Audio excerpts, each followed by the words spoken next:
All right, we're live. So, who would like to give a recap of what's been happening with McCormick's Folly? I mean, the recap for last week was we started out, we were already in a fight with a bunch of Warforged. I was already up on the roof of the train and never really went anywhere other than running around the roof of the train. We blew up a bunch of Warforged who were flying around us and a couple who were on top of the train.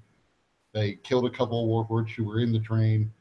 And then the airship that was hovering at the front of the train, the bottom of it opened up and they dropped a Warforged Titan onto the roof of the train. And that was where we ended it. And Kolmar is master of grease and glue. Right. And Marthow ran to the back of the train to do some reading of passengers' possessions and found some stuff.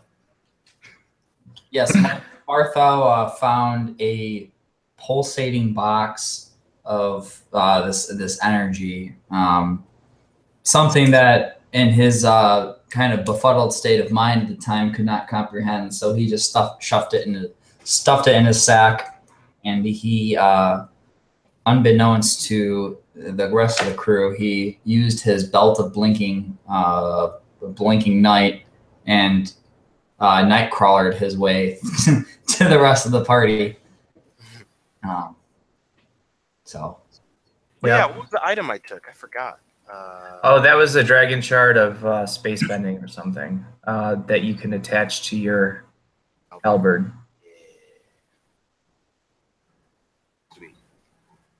So if you take a bonus action, you can have your halberd extend to 30-foot reach, although that's not your threat range, so you can't take attacks of opportunity. I know. You hate me in Sentinel, I know. No, I don't hate you in Sentinel. Yes, you do, but it's fine. I just have to be careful with it. He just doesn't want you doing Sentinel at 30 feet. He doesn't want me doing it at 10 feet, so of course he doesn't want me doing it at 30 feet. Quick thing, side note, but also a good note. Did you guys notice that they released an update to Dice Cloud? If you look, you have a conditions tab on your main stats page now, where you can pick a condition, including like if you put blind and hit OK, then it affects probably the rest of things. That's cool. Where is it? On the main page, the stats page, it should be all the way kind of at the bottom. It says conditions. I see it under saving throws. Yeah, it's under saving throws. Oh, I see. Yeah, that's where it is for you, Eivar. Does it have like enlarge? Oh, no. Exhaustion, though. So, Anna, with yours, actually, if you go to your features with your enlarge, if you just click that that checkbox, it automatically changes your stats for what you would be able to do for enlarge. Oh, for real? Yeah. So, like, if you click it and you go to your stats page, if you see athletics. It'll be green, which means that you get advantage on athletics checks. Nice. So I didn't mean to interrupt you, Hawk. I just saw that and I was like, "Oh, that's cool." I thought you just want to know about that. It seems absolutely. Oh, but it doesn't show like what is it, an extra D4 I get? My hits. Yeah, but I mean, you know, I'm just saying. Just remember, you deal an additional D4 damage. I forget those things. Details. Well, thankfully, I tend not to. So. Very true. But this also brings up a good point. So I didn't see anybody really claiming the Belt of Misdirection or the Gnomish Stopwatch. So if Anu and Dustin, if you don't have a problem with it, Kurt, if you wanted either of those items or both of those items, you could take them. I think Eivar is the gnomish thing is right up Eivar's alley. That's what I was thinking too. Cause Yeah, I wanted to watch. he's got weird gadgets already. And I don't remember what the belt did, but it seemed useful. So off the top of my head, once per short or long rest, you can take a reaction to randomly switch places with an enemy. So you do like a teleporting swap when you get attacked. And then whatever enemy you switch places with, they take the attack. Even if it would, so if it's like, if you have like, if somebody hits your AC but it would miss their AC, just the fact of you teleporting makes it hit them. So they don't have a chance of avoiding it. Definitely useful. Yeah, if nobody wants them, I'll take them.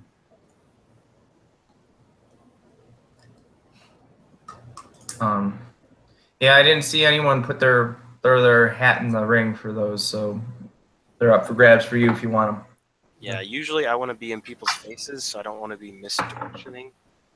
And Elmorn would never have such an annoying contraption.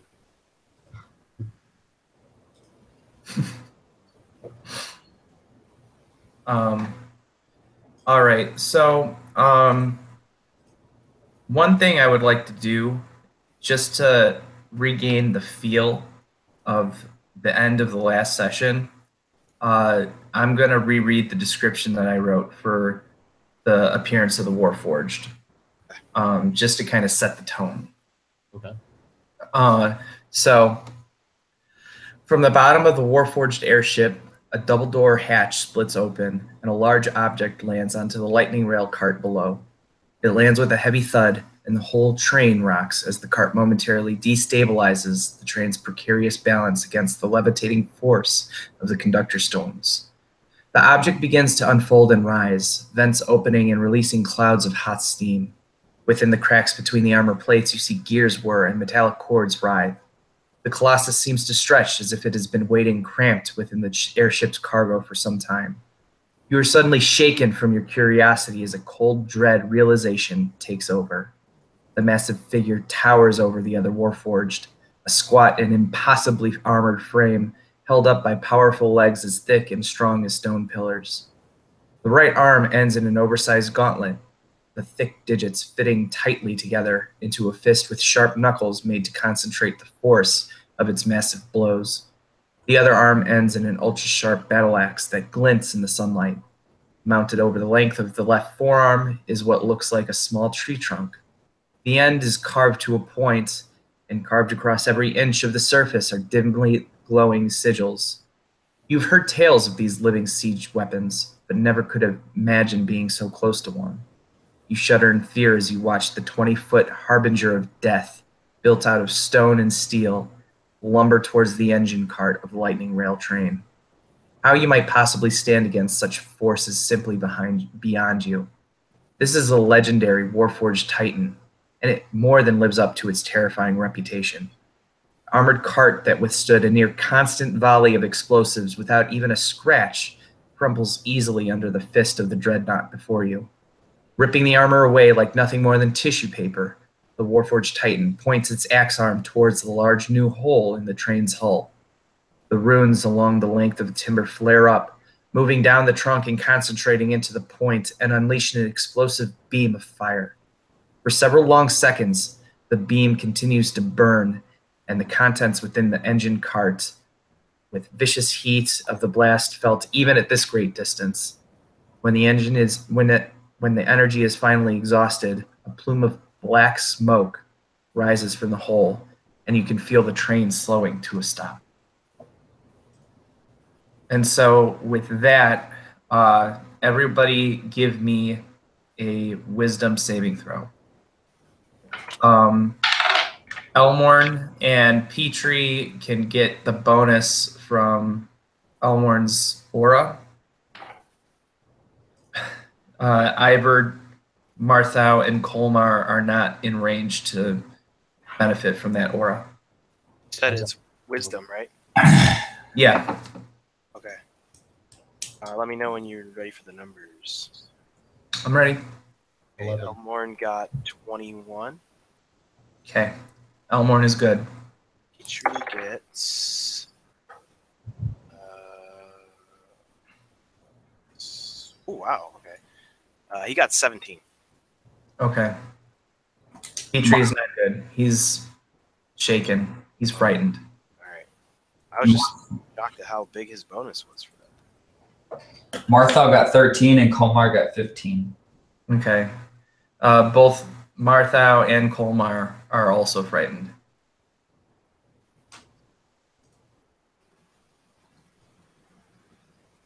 Yeah. Ivor, what'd you get? I got an 11. Okay. So you're also frightened. What are So the the only- effects of being frightened? So effects of being frightened are a frightened creature has disadvantage on ability checks and attack rolls while the source of its fear is within line of sight, and you can't willingly move closer to the source of your fear. But you get to re-roll every round to try and break the fear effect. Okay.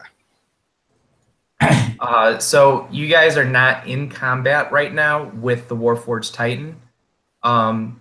It seems like now that the Warforged Titan is kind of dealing with the train, a lot of the Warforged, at least the flying ones, seem to be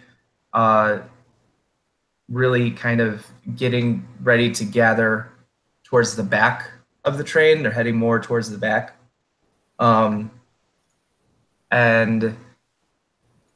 the other Warforged soldiers seem to be kind of piling into the engine cart to deal with whatever potential resistance or whatever they may be looking to deal with in the engine cart.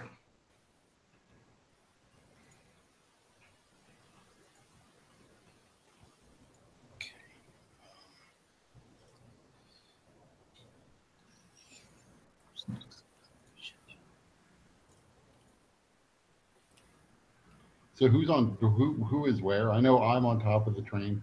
Yeah, so you, Marthow, and Kolmar are all on top of the train.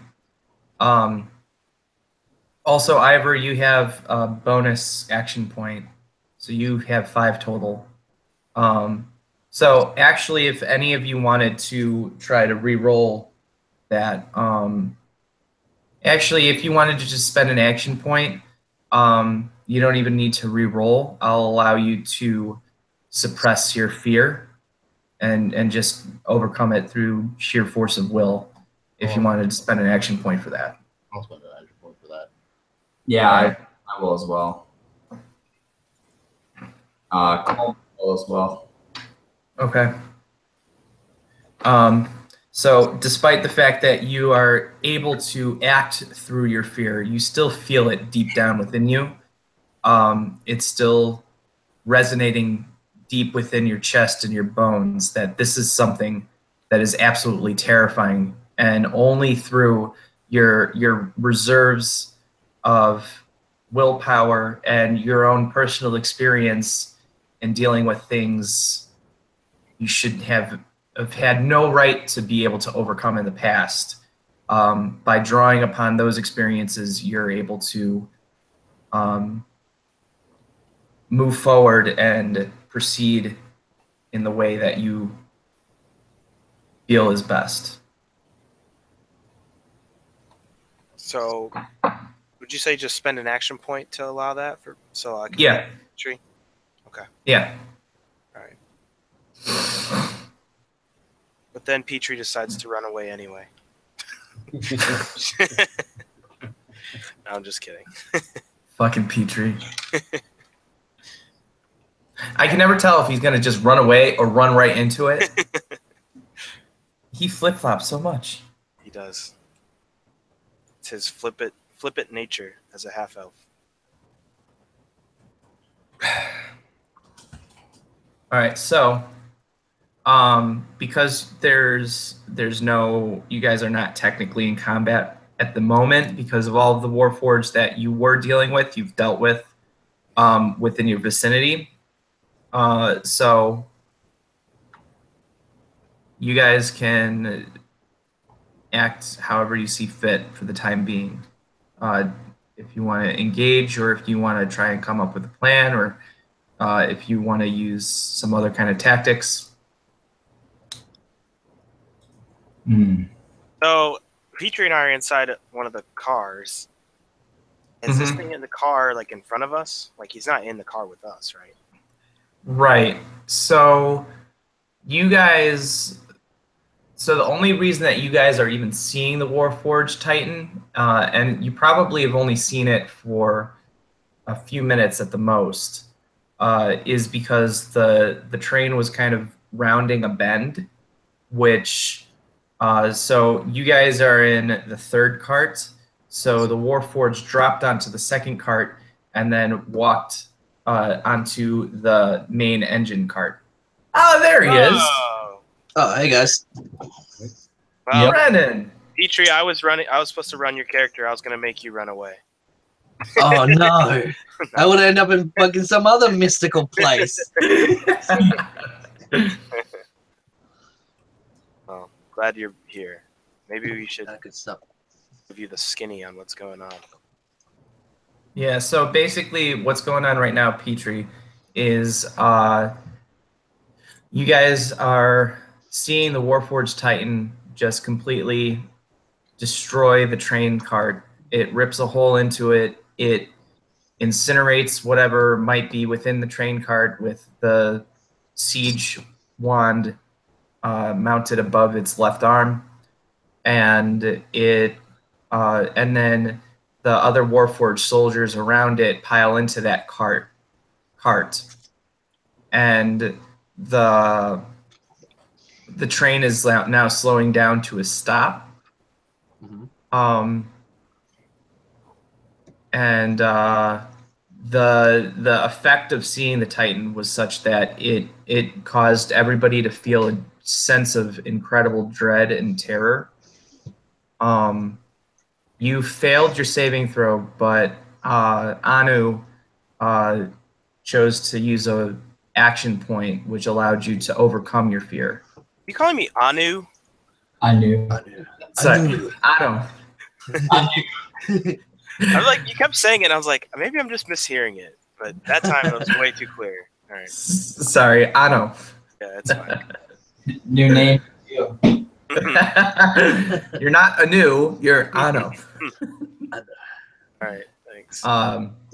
So right now, the Warforged that you guys had been dealing with, you've successfully dealt with, and so you're not really in combat just yet.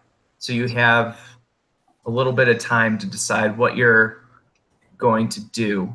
Now, you and Ano are in the train. You're in the third cart. So there's the train cart, there's another cart, and then there's the cart that you're on. And the reason that you can see the Warforged Titan on top of the train is because you guys are currently rounding a bend, which allows it to come into view for a minute or so. So because of that, you're aware of the situation. The Marthow, Kolmar, and Eivar are all on top of the train. On top of the very same cart, actually, that you guys are inside of. Okay. All right. Well, Petrie thinks out loud and looks at Kolmar as if he was in the room, and says, "So, how big can we make Elmorn to fight this thing?"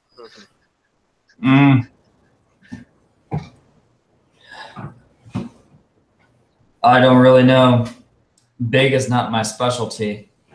I'm more into... You guys, Kolmar and Peachy aren't in the same room. I was going to say that, but I'm thinking out loud. I'm thinking out loud. So I'm yelling you're it. just talking to the people in your head. Jesus Yeah, that Christ. sounds like that's very Petrie. My bad. Water tumbling through the roof of the train. Yeah. Any ideas, bosses? as I'm gonna drink a potion and use my second wind while they tell me what to do.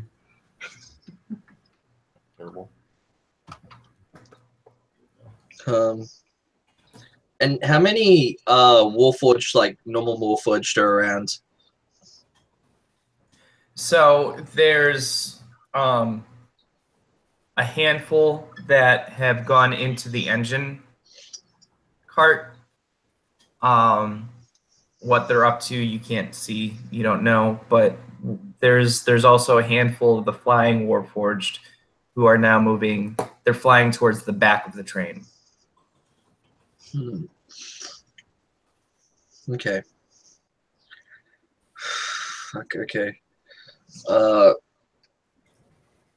Well, I think I know what our job is to do, Elmorn.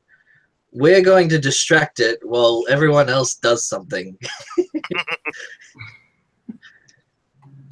So let's go play what is it?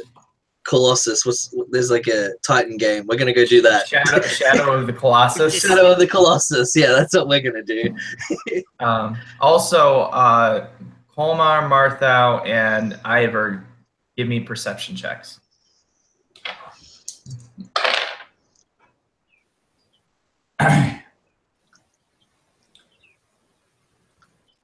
It's 18.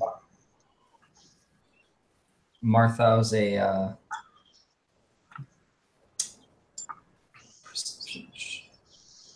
9. Kolmar's a 14. All right. Quick email getting sent to you, Kurt.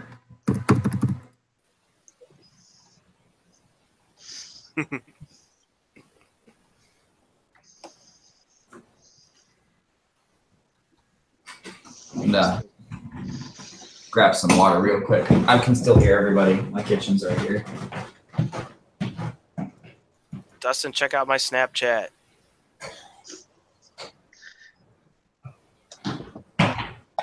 Right, sent.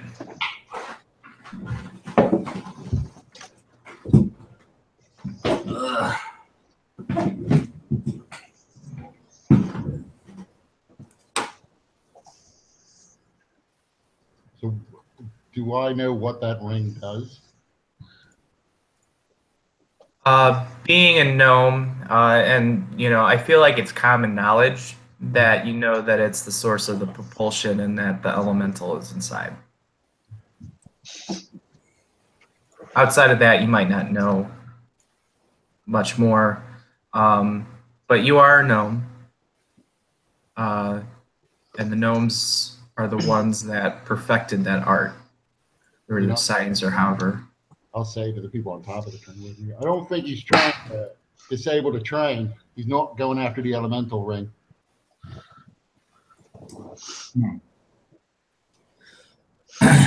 Or maybe he's trying to slow it down.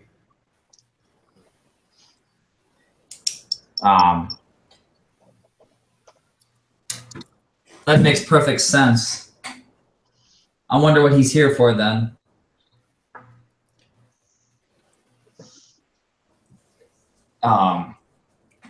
Now, I have the magical box in my pack. As we've gotten closer to the Warforged Titan, has there been any kind of change in its radiation, or any kind of has there been any change? Like, has it been slower pulsing? Has it been pulsing stronger? Or? No, and in fact, so when you first took it, it pulsed for a moment, but then it stopped. And so just before you reached out to touch it, just before any of that stuff, so it was just like a momentary sort of thing where you notice for a brief time it seemed to pulse with this energy, but then it faded, which drew your attention to it. So it's right now it just seems like an inert, normal lockbox. Gotcha.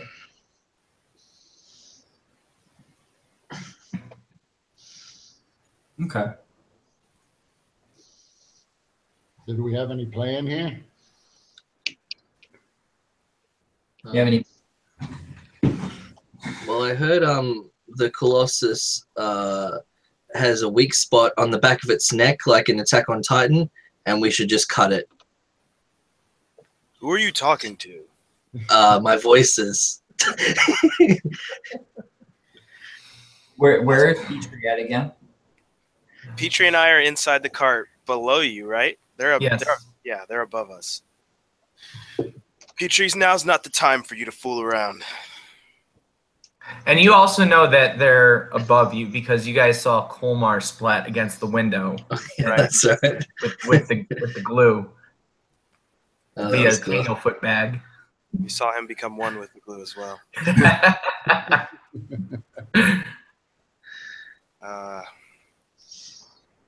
Petrie, I'm not one for coming up with plans. Usually I just face my problems head on. Okay. Well, I think that's the way to go this time. Beaver, you guys got acid that seemed to work on the little ones. Oh, was that a noise we heard? And then I put my head out the side of the train. I'm like, who's up there? If Kolmar up there. Yeah, if you guys want to go up on top, there's actually a ladder and a hatch that you can climb up that will bring you with the rest of the crew. Did we have a picture of like the scale of this thing, like normal size person versus the size of this thing? There was a picture. Yeah, I remember there was a picture. I think it was a picture of it next to a Warforged, right? Yeah, so let me find that picture for you. Because okay, so Elmorn is like what? Elmorn is 6'1". So how big is it like a typical Warforged? Typical Warforged is about that size, about 6 foot. Okay, so I can use the Warforged as scale for Elmorn. All right, so let me find that picture.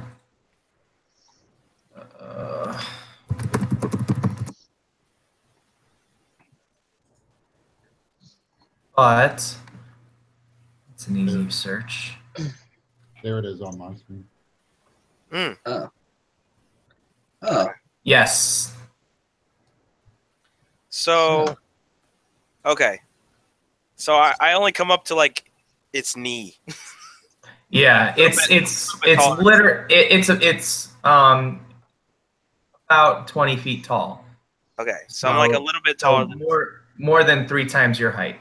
Okay, so when it's in this car, it's like its lower half is in the car, but its upper half is like above the car, right? No, it's not in the car. It's on top of the it's cart. just on top of the cart. Oh, yeah. It punched a hole into the hull of the train cart. Okay. And then unleashed a beam of fire to incinerate the contents within the cart. After which the whole train began to slow down. Okay. Yeah. And then other Warforged began to pile in. Oh. But it's standing on top of the cart. Okay, I was gonna say if it was like half in the cart, half out, then I would just stay in and like hack at his feet. Yeah. Well, yeah, and it's so each of these train carts are about 60 feet long. So anybody standing at the edge of the cart that you guys are on, you guys are a good 90 feet ish away from the thing. Okay. well, all right, then I'll join everyone up top as well as. Yes, are Petrie, are you going up as well? I was going to not, but if we're all going up, I might as well. Well, I mean, there's nothing down here for us except a bunch of Warforged pouring into the thing in front of us. Yeah, true that. All right. You guys go ahead and take a moment to game plan. I need to cut some pizza and wake Lisa up for work. Okay. All right. Okay. I feel like all I'm going to be able to do is hack at its feet. Yeah. I think we'd have to talk to Kolmar and Kolmar and Marthow, but we can probably enlarge you to a point where you're able to battle it like a Titan. Well, when you enlarge, do you double your size or? Yeah, you double it. Enlarge. Yeah, so if you're medium, you become large. Okay, so but I mean, like I'm 6 foot, so would I be like 12 foot? Yeah. Yeah, and it's like 20 foot, so it's still a good 8 feet ahead of you. All right, I'm just curious. Okay, so then, well, I mean, we could do that, but we could also, what if we all just like focused on one point on this thing, right? It's like we just like blow its leg off or something. That could work, yeah. Just like all focused on like one joint or something. So it like falls off, yeah. Yeah. And then we can just get the train to run away. The thing to remember is that Warforged are not the kind of creatures to give up.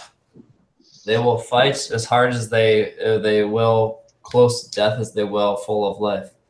Actually, though, yeah, like me, if we can enlarge me to the point where I'm as big as a thing, I could just like grapple it while you all just tackle it, yeah. You all like pummel it. I don't think you're going to be able to grapple with a Warforged. I hate to be the bearer of bad news. I'm the size of the Warforged. If you're enlarged one level, okay. Then I think you can only be enlarged one level. Like, I don't think you can be doubly enlarged. You don't think you would let us do anything with like action points or something? Yeah, we got some action points. Explanation. Yeah. I mean, maybe. But I feel like that's kind of pushing it. You guys channel all of your energy into me. Yeah. Otherwise, my other idea is to ask Kolmar if he knows anything about this heart thing, because he's like the undead sort of body guy. He would have a little bit of an idea, hopefully, about what that heart does. And then maybe we can like squish the heart and the Warforged dies. What heart thing? Yeah, I don't. The thing in the lockbox. Oh, there's a heart in the lockbox? I'm pretty sure there is. Oh, yeah, it was just pulsing briefly. And then it stopped. So Marthow hasn't opened the lockbox. Yeah. Oh, really? Oh. Oh, okay. I think I might have, when I heard pulsating, I was thinking just of a heart. So maybe that's what got stuck in my head. There was that bucket that we ran into in Well, let's throw the knockbox off the train, destroying it. Maybe that'll stop it from attacking the train car. Yeah, but we'll most likely die. It's like Davy Jones. Okay. I do like, I think Elmorn's idea is probably the strongest at the moment, because I can't think of anything else. Where we just all focus on one point? Yeah. Just disable it, and then we try and get the train to run away. They can chase us, like, but as we've seen, like, the ones which flew past us as they got knocked off the train, it took them, they haven't caught up yet, so. Yeah. I can really only... Those all exploded, if I remember correctly. Oh, well, there you go. I can really only, like, attack his ankles.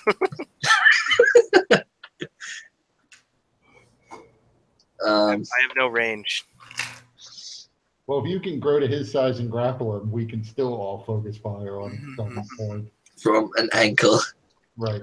Yeah, DM, would you let us do some like action point magic and make me like It's Titan. Like a kaiju battle?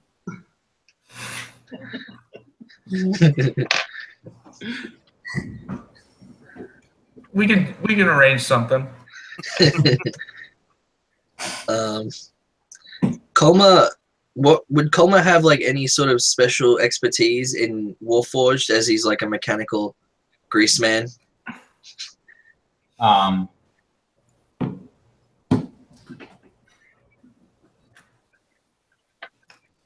Do you have like any extra knowledge on a Warforged? Grease them up the right way. Yeah, you make them move more limber. That's great. Wait a minute. Does what's his nuts? Brevan? Does he know anything about Warforged? He, has a Warforged. Oh yeah. Companion. I don't even know what to call Stencil. Stencil was one of his trusted allies. So does he have any insight soldiers on Warforged? So Brevan right now is in the back of the train trying to continue helping the people that are still alive and trying to figure out with them what's going on. So he hasn't made it to the front of the train yet, but he's definitely kind of dealing with the situation there and intends to come up to see what's going on with you guys. So this is probably about the time that he would jump in and appear. And so Brevan, he climbs the ladder through the hatch where you guys are at, and then he says, "Guys, we need to figure." And then he just sort of stops, and then he looks over. And you can see his face visibly blanch. And Brevan is a stone cold fighter. Like, for all the faults that you guys have found with Brevan, and for all the dislike that you have of him, he is the leader of the Sentinel Marshals, which is no small feat. I don't have any disdain for him. That's all Kolmar. Well, Elmorn respects him. So he failed his saving throw. Good work. Get out of here. We don't need you anymore. He hasn't failed his saving throw.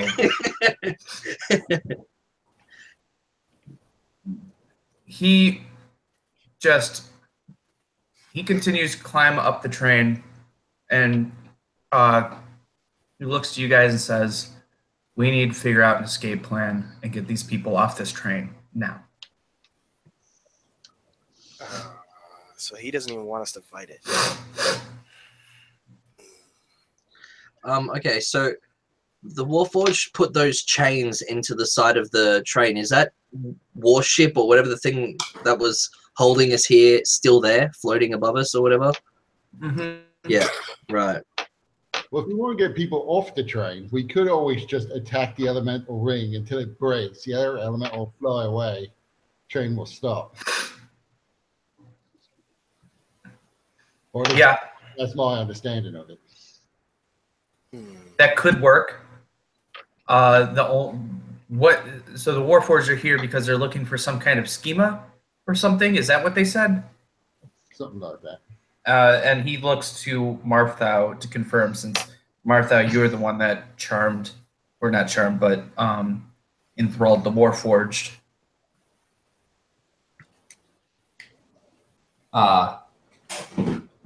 Yes. I don't remember. I don't remember that portion. Did I charm?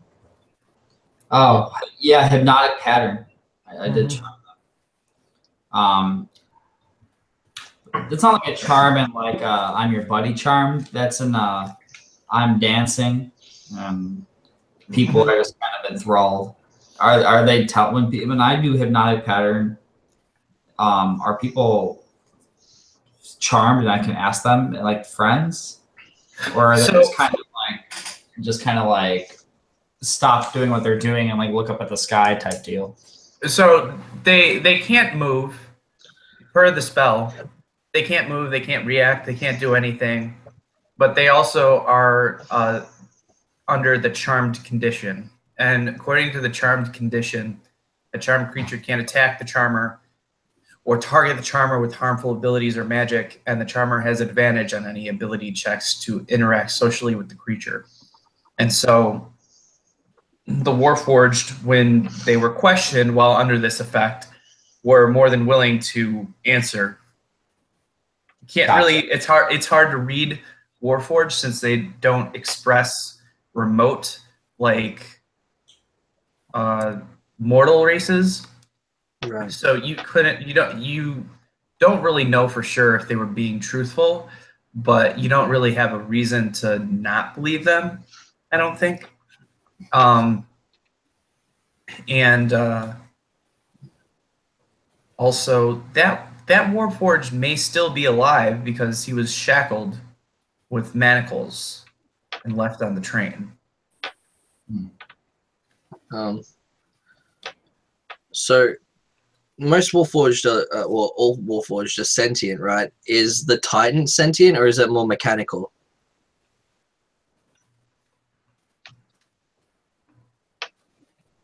Intelligence check. Okay.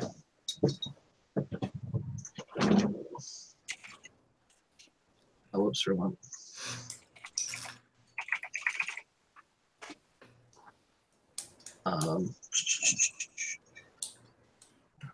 Dice roller.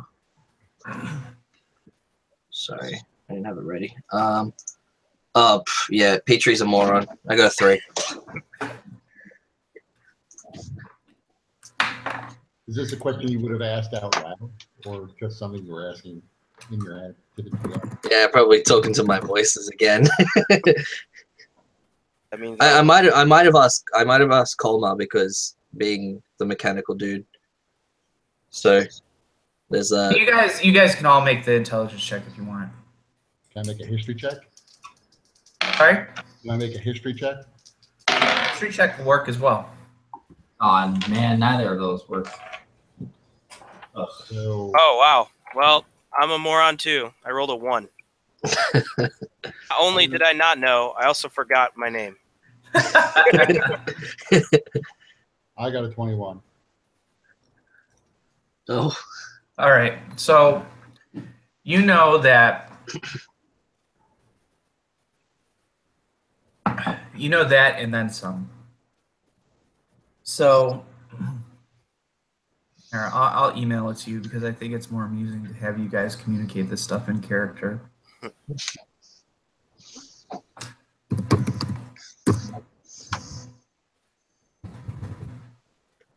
Makes sense. Eivar's a bit of a techie as well. You should know this. Yeah.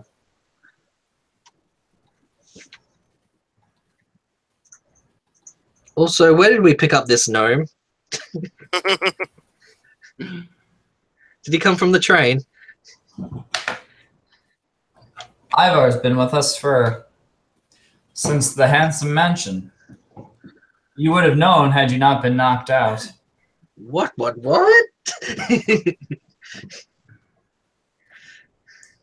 Yes, do you not remember him?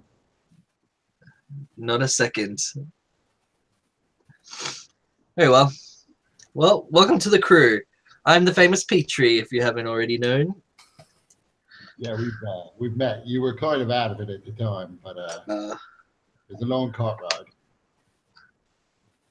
Very well.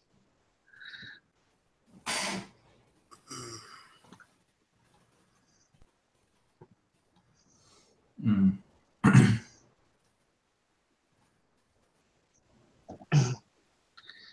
So the plan is to attack a leg. Is that what we're doing? far.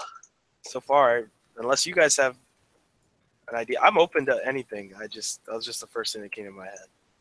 Yeah, I mean, that's. I've got 2 vials of acid, which seems to hurt him, but it's just 2 vials of acid, and that thing's huge. You could throw it at the joint that I'm going to attack and weaken it with acid, and then make it Wow, we'll have to more get malleable. Sent. Make it So underneath all these cars are there's a fire and an ice elemental, right? They're kind of roaming. Yeah, so those ones they go through the carts. So generally the size of or the thickness of the container denotes the size of the elemental.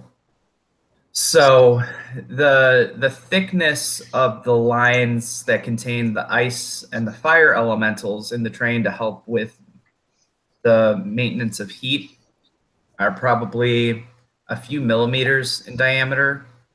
The ring that surrounds the engine cart is probably a foot to a foot and a half in diameter.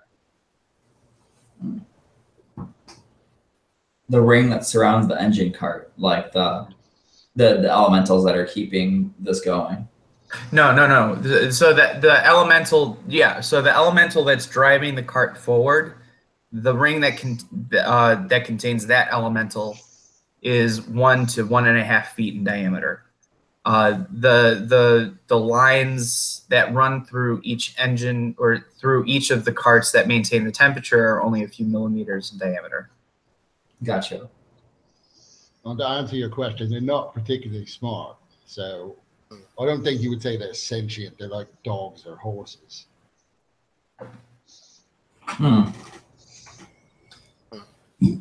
Well, they did seem quite enthralled by my dancing.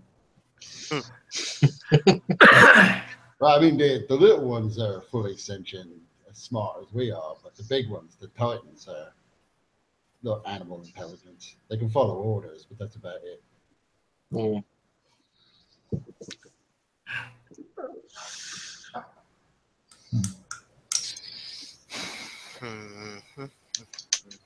Do we want to stop the train and save everyone in the back, or do we want to try to attack the Titan directly?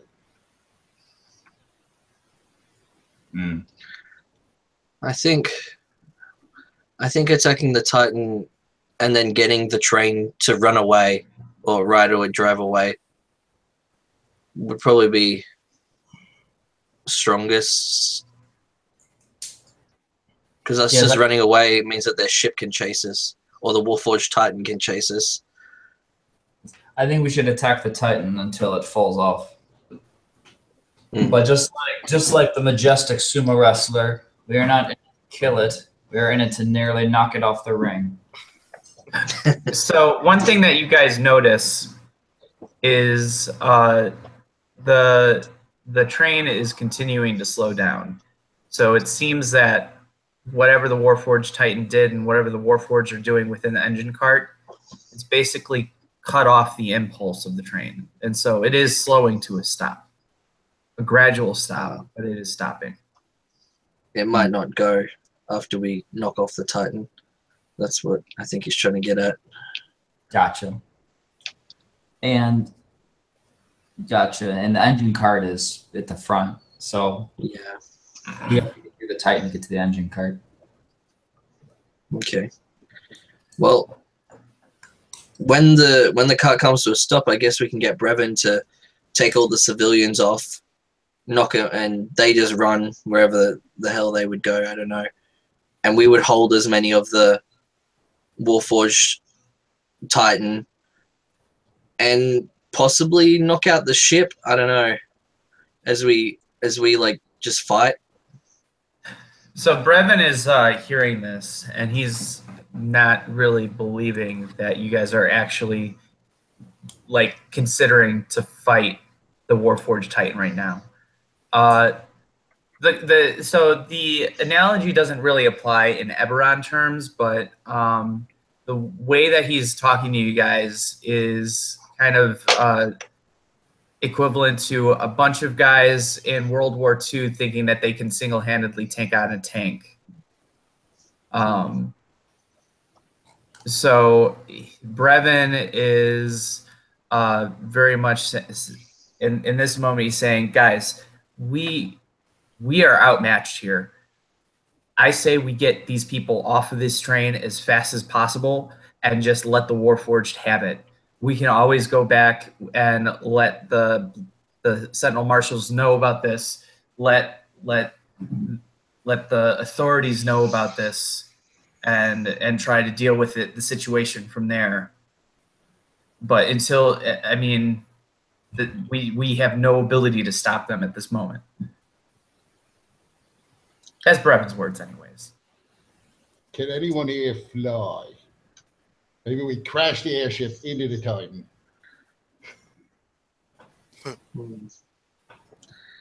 Unfortunately, I cannot. I have heard a story from another timeline of a dwarf riding on a Warforged. Maybe we can put Kolmar on a flying Warforged and send him up somewhere.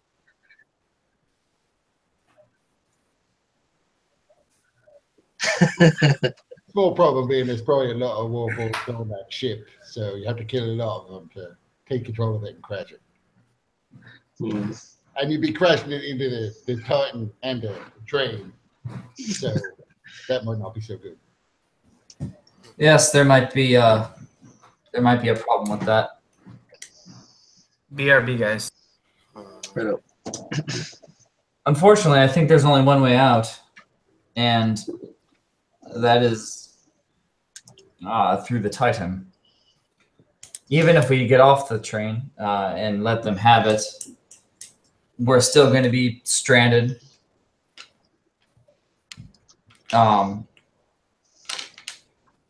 With this train ransacked, we could try to just let them have it and wait it out until they leave and try to restart the train again. But we're leaving lots of chance there. It seems like the train is slowing, but it's not slowing super quickly, so we can stop the train quickly by destroying the ring that contains the elemental. Or the Warforged in the back are going to be massacring people while the train slows to a complete stop.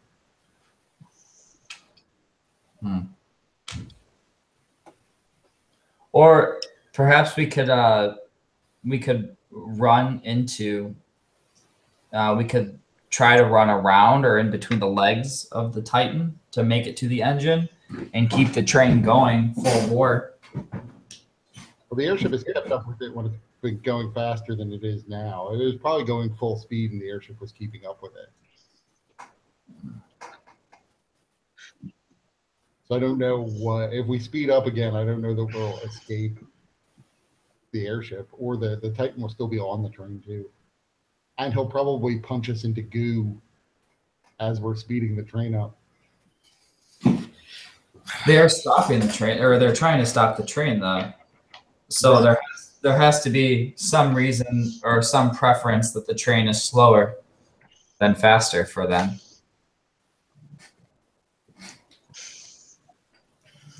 I'm not sure what it could be, but it stands to reason that they probably want the train to slow down some, even if it doesn't have the capacity to. Yeah, I doubt Warforged can run very fast.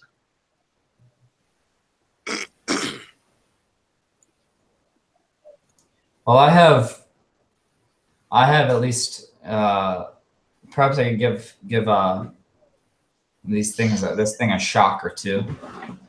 I imagine that it doesn't like lightning all that much.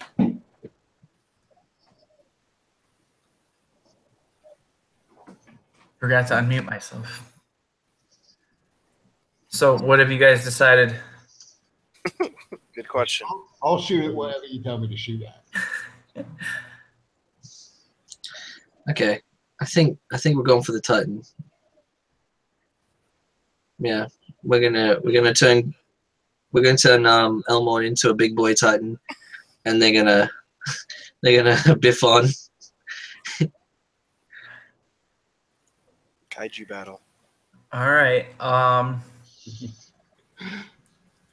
the way, before you try to jump from one car to the other, there's grease all over the back end of the car in front of us.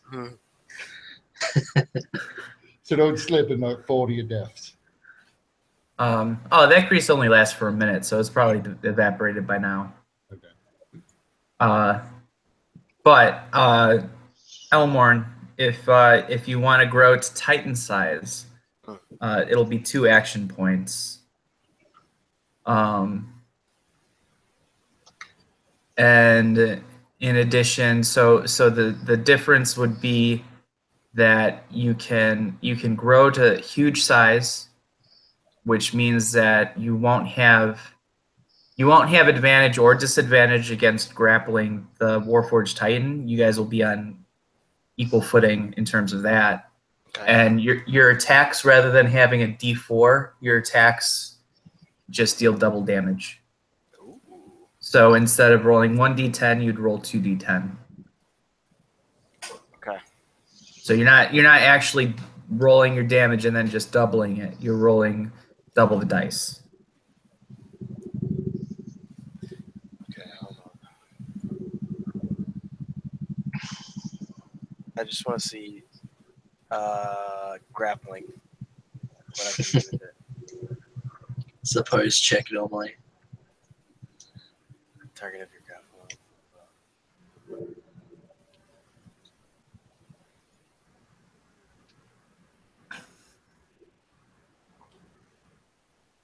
I'm going to open up my backpack and take out a couple of things and put them in my potion pouch. Okay.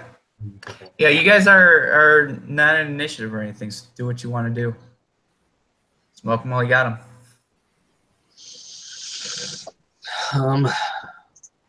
Okay. You guys want me to to become a giant Yes. Titan-sized Elmorn? Hell yeah. All right. I'll use my 2 action points and my enlarge thing.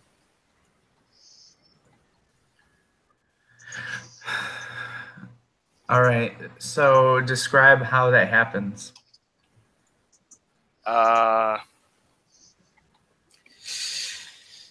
So is it just me doing this on my own? Well, I was going to run up with you with my acid and try to feed it with acid. You know what? Can I describe how Elmorn grows big? Yeah. I have a good idea. Go I for think it. you'll appreciate it. I'm ready. So Elmorn, you kind of call Egg from your pack, and he hops onto your shoulder, and you just look at him and say, "It's time," and he just goes, "Shh." And then he starts to vibrate, and then his arms and his everything kind of splits away. The shell splits away, and that yolk in the center attaches to your forehead, and the egg white, the eggshell grows, and then like kind of latches onto you like Ronin armor, and as it does, you start to grow in size. This is amazing. So not only am I enormous, I'm an enormous egg monster. Sweet. All right. You're the white egg zord. Okay. I become the white egg zord, and So before you do anything else other than grow big, yeah, what is everyone else doing in this moment? yeah.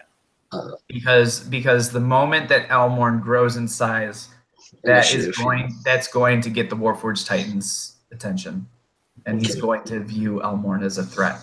As he should. Well, you said it's 90 feet ahead of us? Yeah. Because I'm probably going to fire at it as I move, but I'm pulling an arrow and getting ready to march forward to try to get within acid throwing range. Okay. If you want to spend an action point, you can lash those acids to arrows and loose them with your arrows. Yeah, I'll do that. Okay. I'm gonna use cast fly on myself. Well, you said you couldn't fly. You couldn't fly. Surprise! I can fly. You know, it's a little loud here with the Warforged and the Titan. I couldn't quite hear you. You know, your voice has to travel a few feet to get up here. You.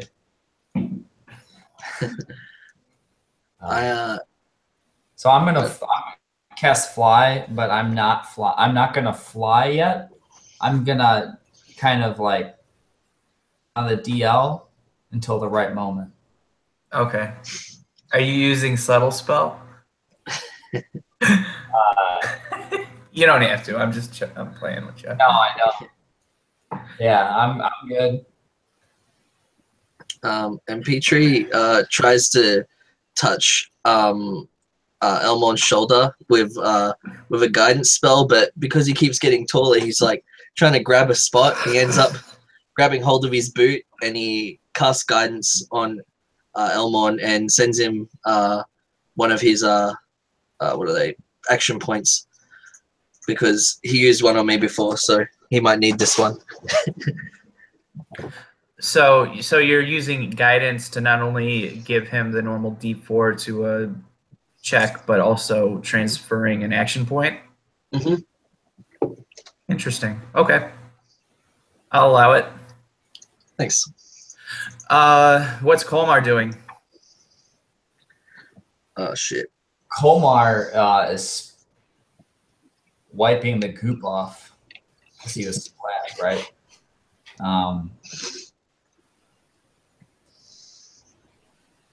He's really just he sees this as another opportunity to bust out the grease again. So he is he's with Martha on the roof, and he's going to cast grease on top of the next roof. So the car in front of us, the edge is greased, but the middle of that car in front of us will be all. He wants to grease that as well. So he wants to grease the cart that Elmorn is about to run through? Sounds like a bad idea. Is Elmorn going to run on top of the cart? I have to get to the thing. I mean, How am I going to engage in glorious battle with this Titan if I don't run across the cart to it? there is grease on the edge of the cart, you know. It's evaporated by now. Oh, okay. Grease only lasts a minute. In fact, you know what Kolmar should do? He puts a little bit of his, since he's one with the glue and the grease, he puts a little bit on Elmorn's shoes so that it's harder to knock him off the top of the so it gives me more traction so I can grapple with this Titan better. I'm a bit worried that the train carts are going to come off with your boots, and you're just going to have train feet. You know what though? That's an interesting idea. I'll allow it. I'll allow Kolmar to spend a first level spell slot to cast grease in such a way that he reverses the polarity, and rather than slippery, it's sticky and helps Elmorn on any kind of balance checks to remain on his feet. Sweet. All right. Kolmar will allow it. Cool. All right. So- Anyone else doing anything? I think we're all done. All right. So Brevan is like, you guys are all nuts. I would join you if it was the only option, but I have other people to save on this train. I will take care of them while you deal with the Titan. And then he disappears below deck onto the train cart. And you can hear his thumping run as he runs to the back of the train towards the people.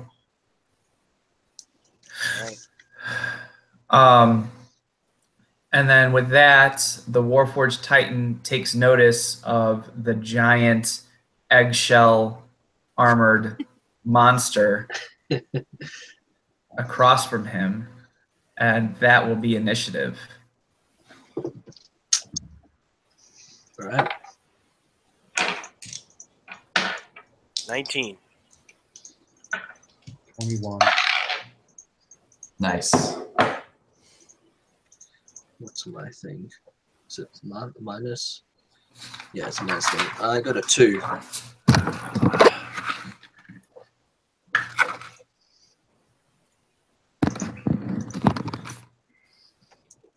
Got a 16 for Marthow and a 22 for Kolmar. All right. Who rolled above 12? I did. 21. I did. Everyone but Petrie, I think. What did Marthow and Kolmar roll? Marthow rolled a 16. Kolmar rolled a 22.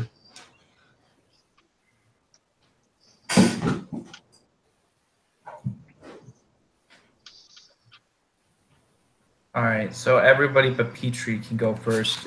You guys are free to plan in terms of who you prefer to, what order you want to go in before the Warforged. So we have Eivar, Elmorn, Marthow, Kolmar, Warforged Titan, then Petrie. Before Elmorn gets in its Elmorn, you know, I was going to Elmorn before he gets in this thing's face. Probably to let you should let Kolmar and himself have a go from a distance before he gets in the way, and then we have to start dodging spells around Elmorn. It's a huge body. So if that sounds good, then we can Marthow and Kolmar can shoot some spells from afar. We can shoot some arrows. Yeah. So how far is the Warforged Titan from here? 90 feet. Great. Kolmar is going to release a shimmering green arrow in the direction of the Warforged Titan. You said Kolmar's doing that? Yep. All right. So that's going to be it for Kolmar's spells, correct? Yep.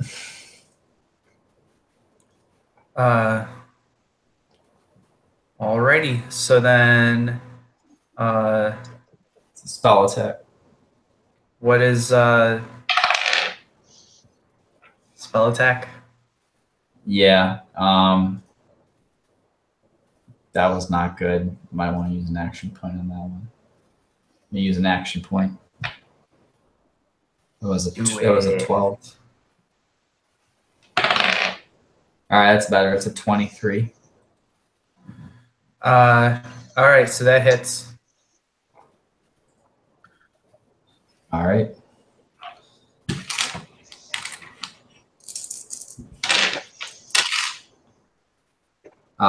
It's 10 damage, 10 acid damage.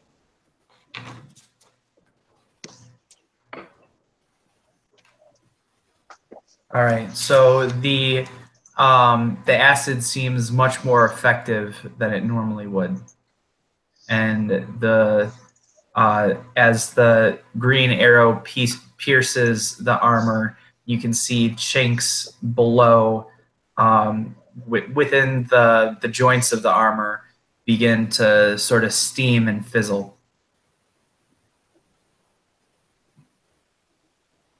Sweet. Okay. I'm going to use an action point to tie an acid vial to my arrow and then shoot at it. 25. And it's 5 arrow damage and then 10 acid damage. Cool. And I will fire a second regular arrow and get a 9. So probably a miss. Yeah, that's a miss. So the Warforged Titan is fizzling and bubbling some more.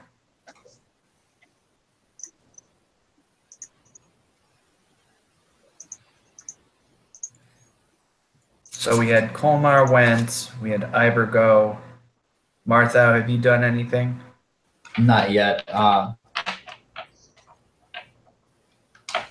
Man, So I'm gonna, while he's thinking about it, I'm gonna action surge and do that again. It's a 27 to hit 7 arrow damage, and then 8 acid damage. I'm sorry, can you say that again? It was a 27 to hit. It was 7 arrow damage and 8 acid damage.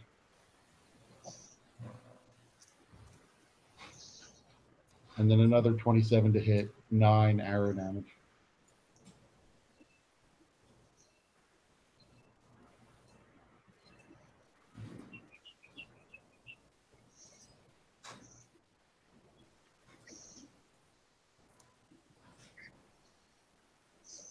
And then on tiny legs, I charge forward 25 feet. Okay. Martha is going to spring up and take into kick off into the air, and he's going to fly kind of upward, like an upward trajectory, kind of. So if the Titan's here, he's kind of flying on the angle of the hypotenuse. And he flies like 60 feet kind of up, and he lets out a chromatic bolt at the creature, or at the Warforged Titan. And it's a nat 20. Okay. Roll it again. Not a nat 20. All right, so just double damage. An 11. So, Wait, yeah. no, it's max, not double damage, max damage. So it does 16, and let me see what the chromatic table would be like. 16 lightning damage. Okay.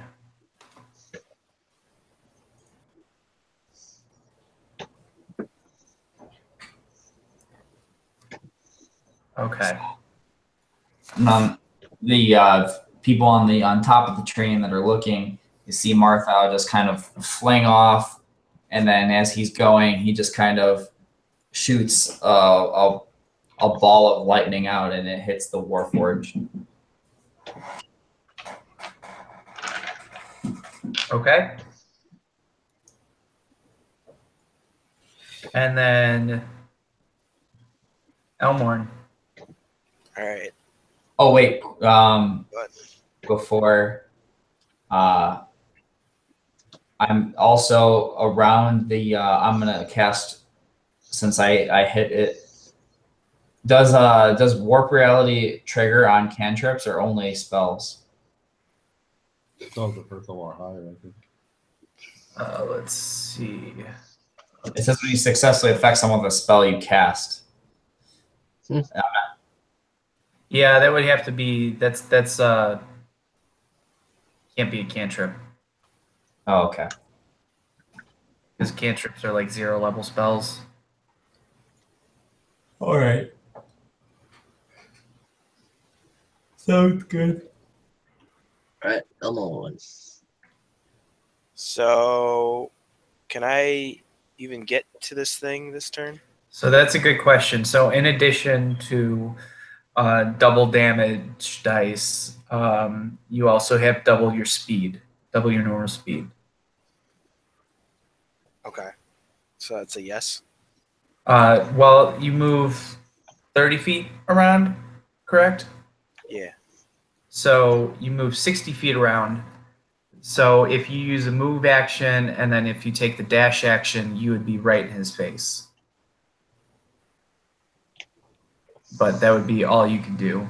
Or you could take your move action, 60 feet, take your bonus action to activate the Dragon Shard of Space Warping or Space Bending, and then use you can lengthen your halberd long enough to be able to hit the Warforged from there.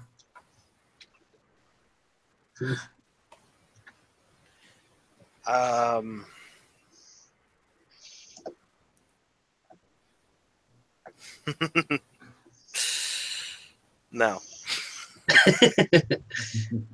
I'm gonna move 60 feet.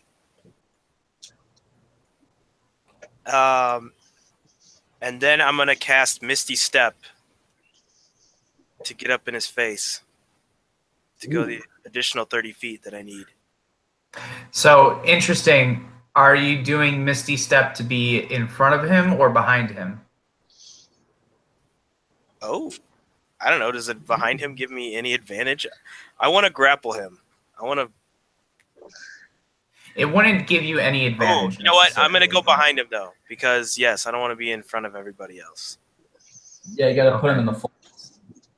Yeah. All right. So I'll Misty Step behind him, Okay. and then I want to grapple him. I'm not Nice. holding my halberd. It's stowed away. I've got two hands ready to just German suplex him. So Misty Step is a bonus action, so then you're using your action to grapple. yes. All right. Let me bring up his stats.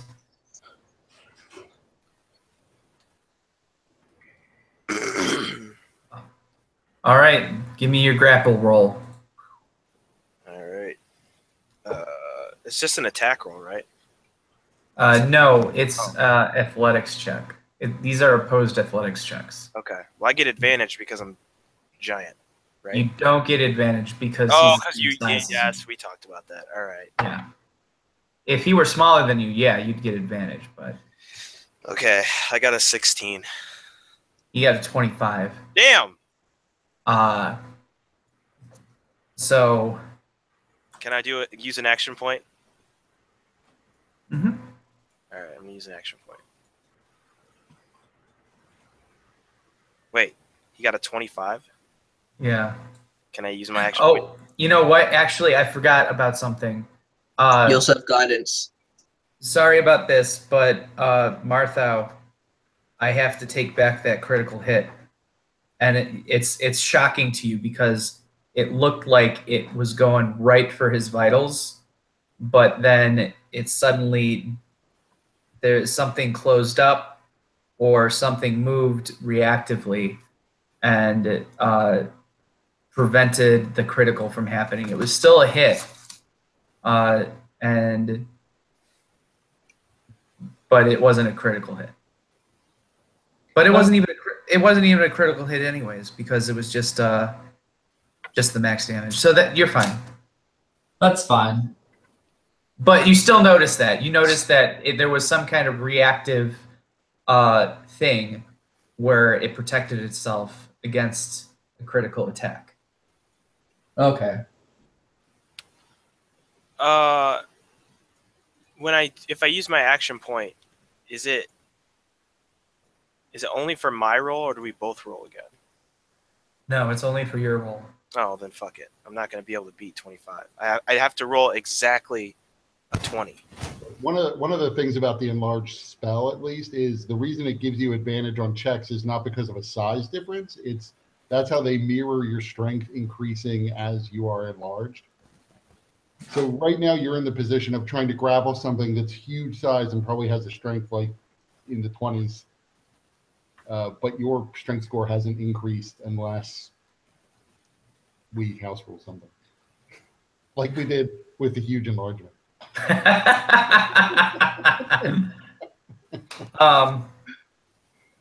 You know what? That is fair.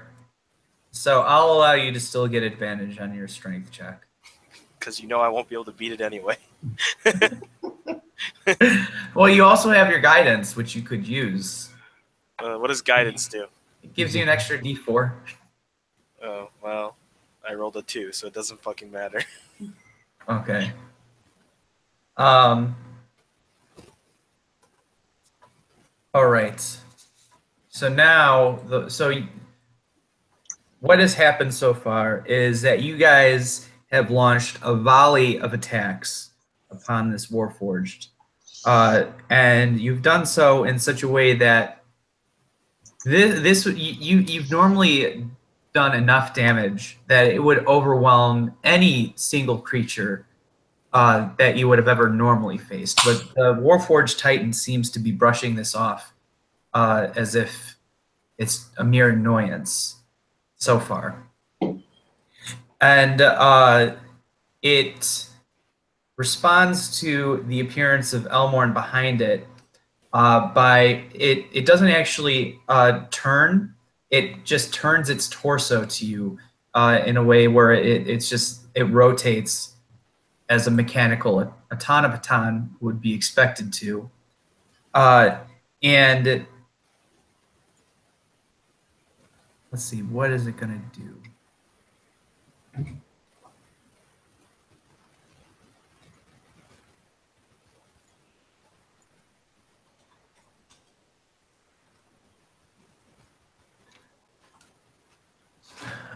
So what it's going to do is it hits you.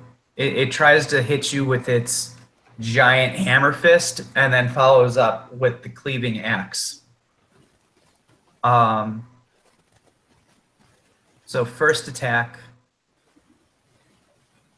is a 21. Okay, it's. And then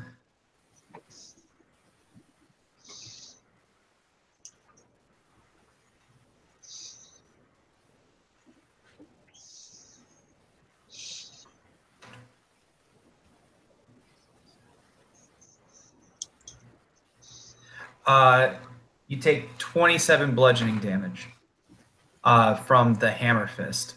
And had you been any smaller than you are now, you know that force would have knocked you away and sent you flying. Was that reduced by egg or no? Oh, actually, no, that was not.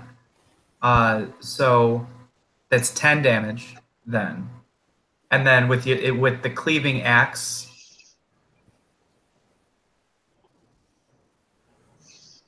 14. With the reduction? No, 14 to hit. Oh, that misses. Okay.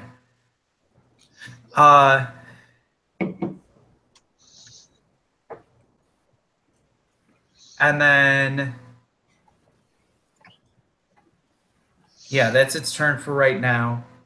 And then Petrie, you're up. Okay.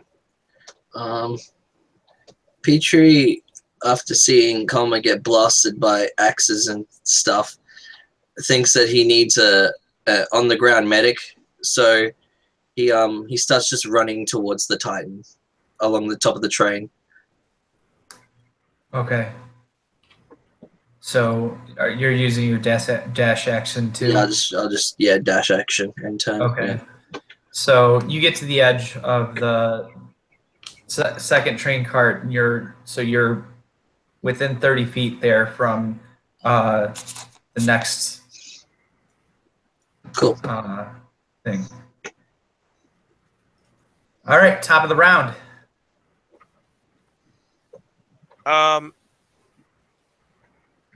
You guys cool with me just trying to grapple it again?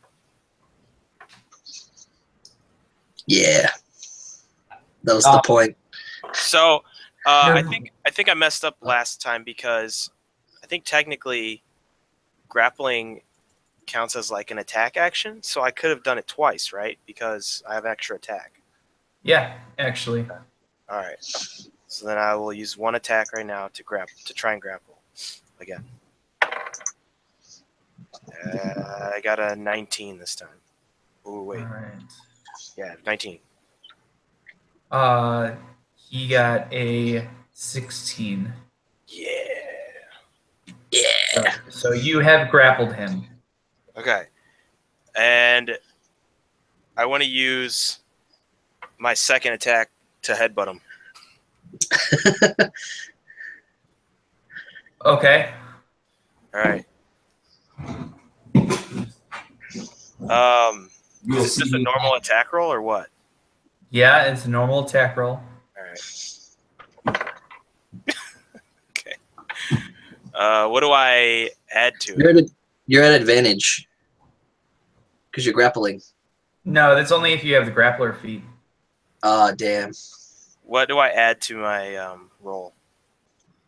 Strength plus proficiency, since it's a natural attack, and you're proficient with your own natural attacks. Okay, then it's a 12.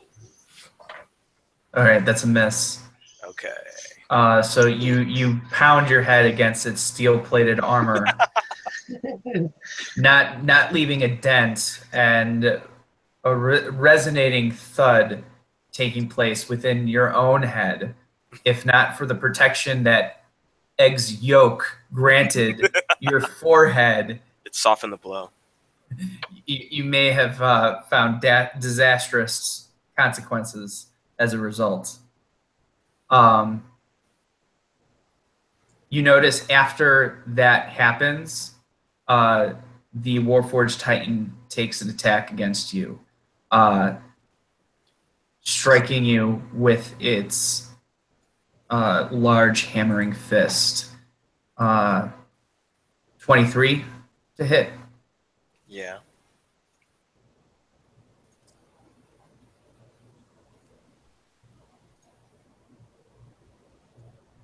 So 15 damage with the damage reduction. Okay.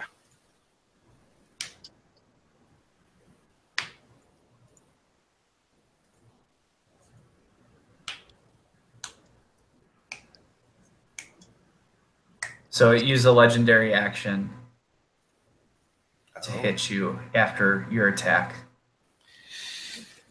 Okay. All it's doing is succeeding in making me angry.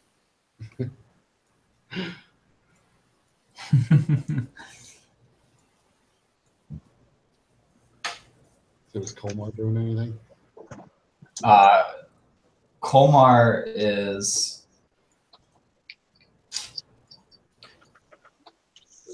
going to shoot a firebolt at the creature, or at the creature, the Titan. Okay. That's a 23. That's a hit. And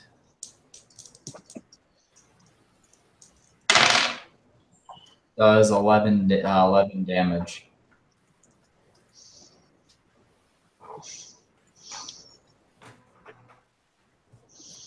All right.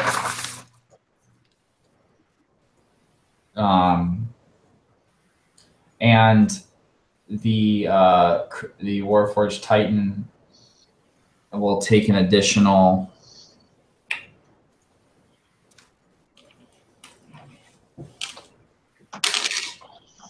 4 acid damage for the successful acid arrow over the previous turn.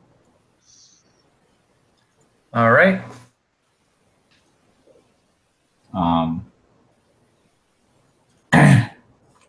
Marthow is going to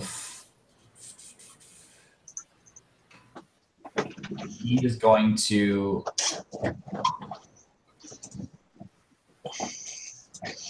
does Marthow know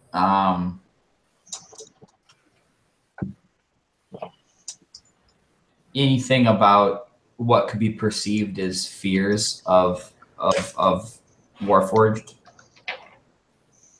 No. Okay. I mean, you can make your own assumptions, but whether they're right or wrong, you're not sure. Sure.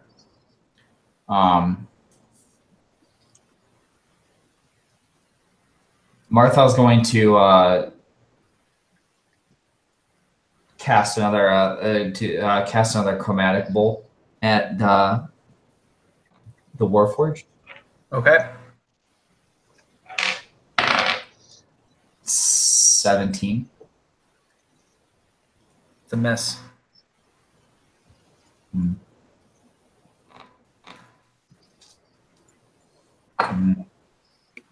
As a bonus action, I'm going to hex it. Okay. It's a grappled and hexed. Yeah, I'm going to make its I'm going to hex its strength. Good call. And because I'm hexing its strength, which I successfully did a spell cast, I'm also going to warp its own reality around it. So their speed's reduced by half, and they can't take reactions. Okay. Ooh.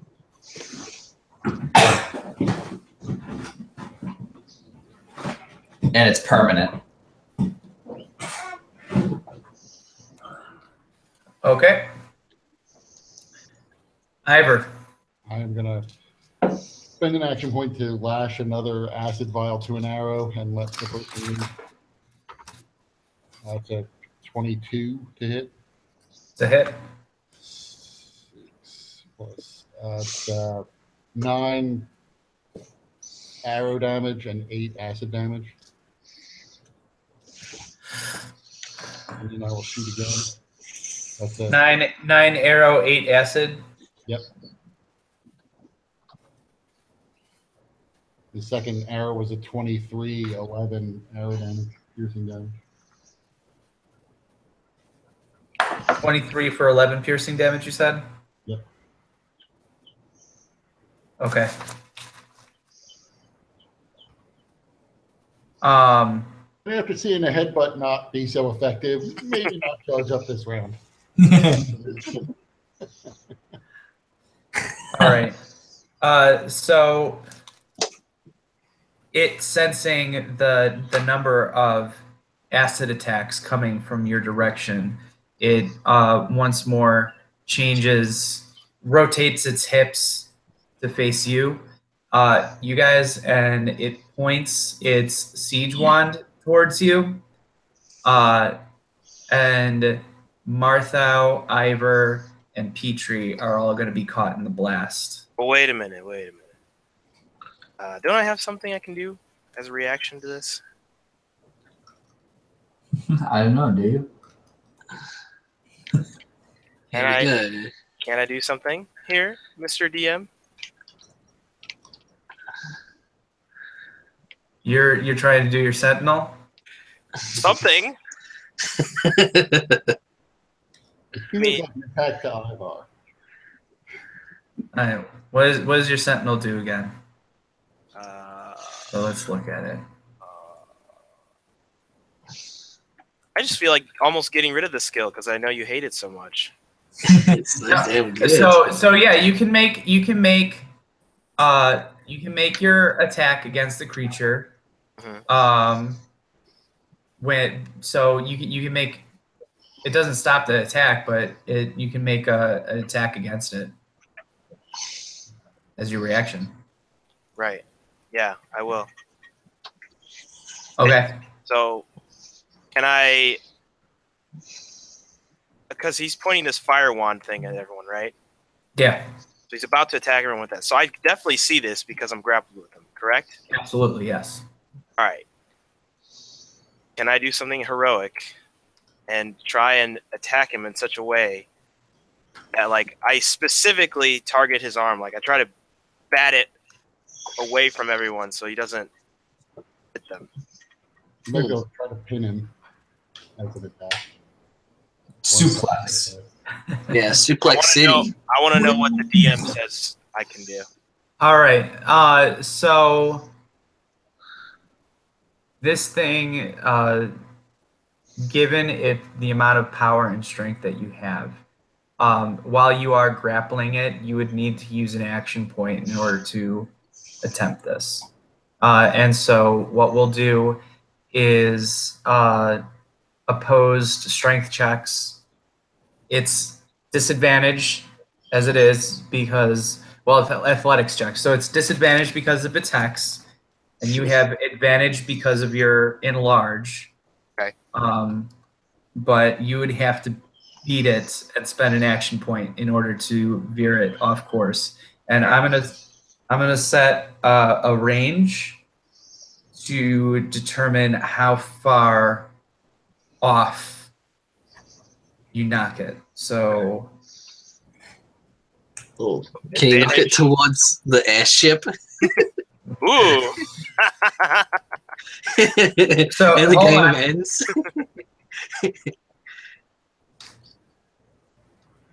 Yeah. That would actually be pretty cool.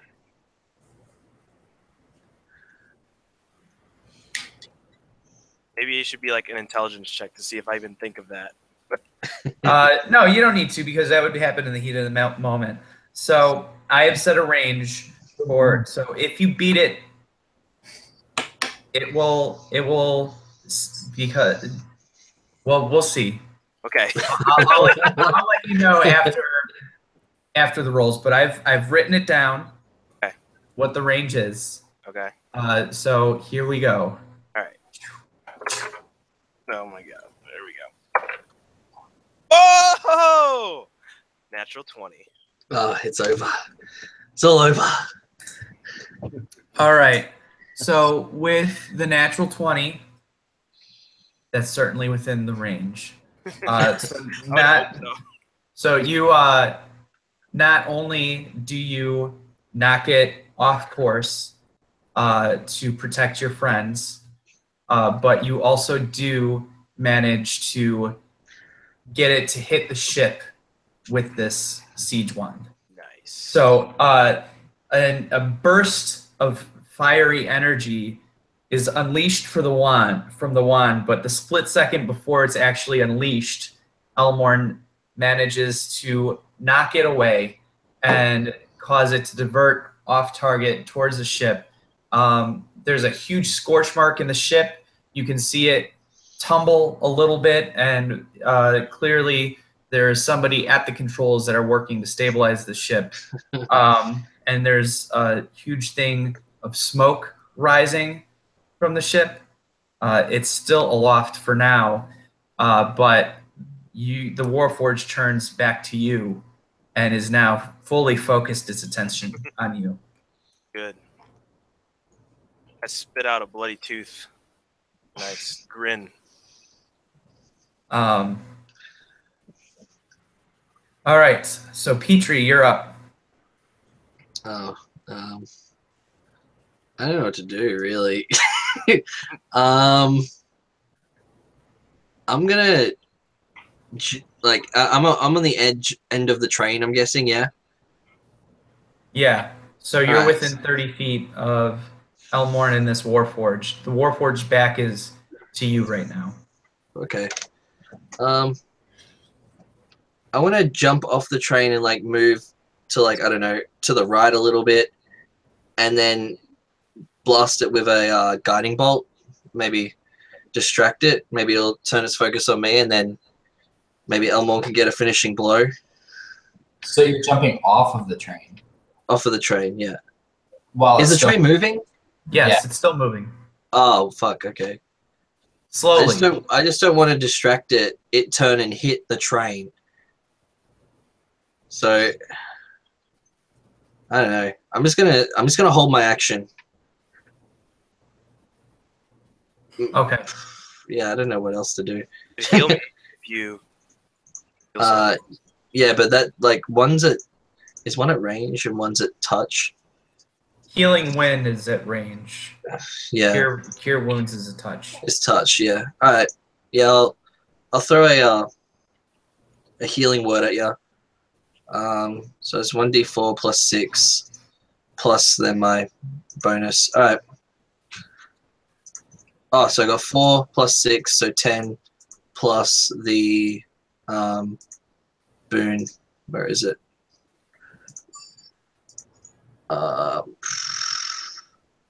Where is it? What? I can't remember what's the Disciple of Life. There it is.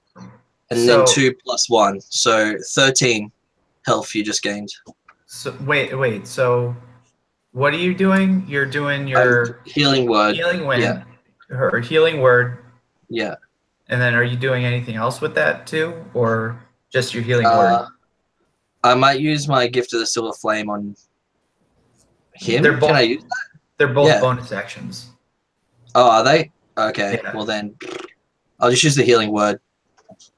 Okay. Use a spell slot. All right. So you healed him for how much? 13. 13. All right. So Elmorn, you heal 13 hit points. Thanks, buddy. Good. And then There we go. And then you're holding the rest of your action though. Yeah, I don't know what else to do. I'll just sit here. Just All right, so you have an action and a move action that you're holding. yeah, cool. So then we have Eivar, Elmorn, Marthow, Kolmar. Okay. I will use my last action point to do the acid and my last acid vial. That turns out that is 21 to hit. The hit. That's 10 piercing damage, 10 acid damage.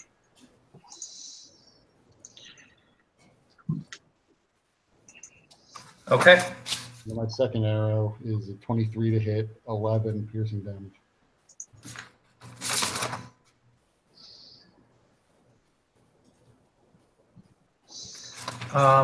So I'm not gonna lie, guys. It's still looking right as rain. I mean, it's clearly showing some scars of battle, but it can go on for a while longer. Elmorn, Marthow, Kolmar.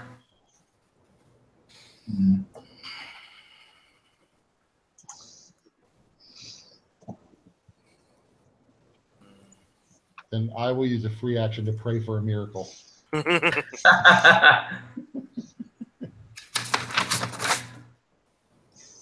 Well, man.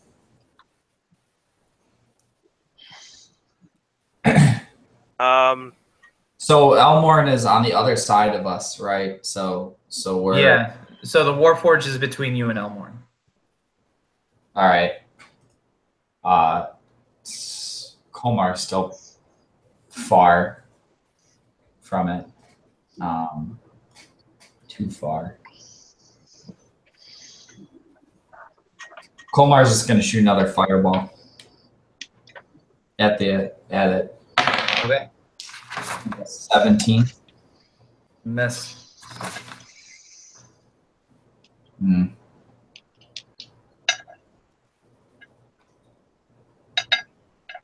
All right. And then Marthow. Marthow is going to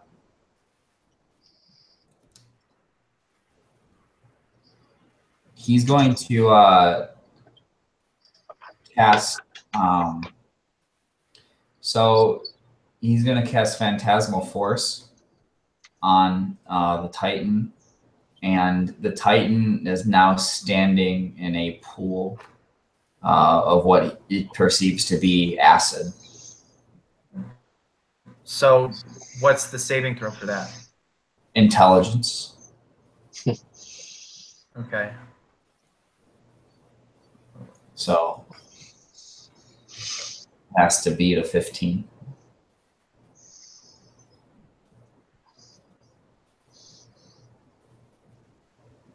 All right, it fails.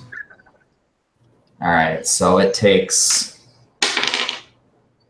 4 psychic damage, and wherever it goes and wherever it walks, it is walking in a pool of acid. It does not escape it. All right. Feel it. It also takes an additional 4 necrotic damage. Technically, Phantasmal Force does psychic damage. What? No, that's from his hex. Okay. Yeah, so it took 4 of each, 4 psychic and 4 necrotic. So it's using one of its legendary actions right now to bash to try and slice Elmorn, because it's it is looking like it's concerned, seeing that it thinks that it's in a vat of acid, and so it's just lashing out. And so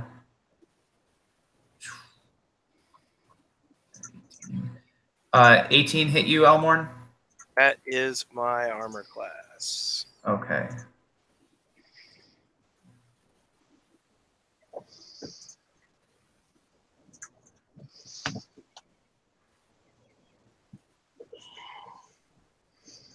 How fast? So you take 32 divided by 4 is 16 damage. That's 8. Or not 32 divided by 2, so 16 damage because of your resistance. Right. Thank God for that. Yeah, that's the only saving grace that you have right now. Thanks, DM.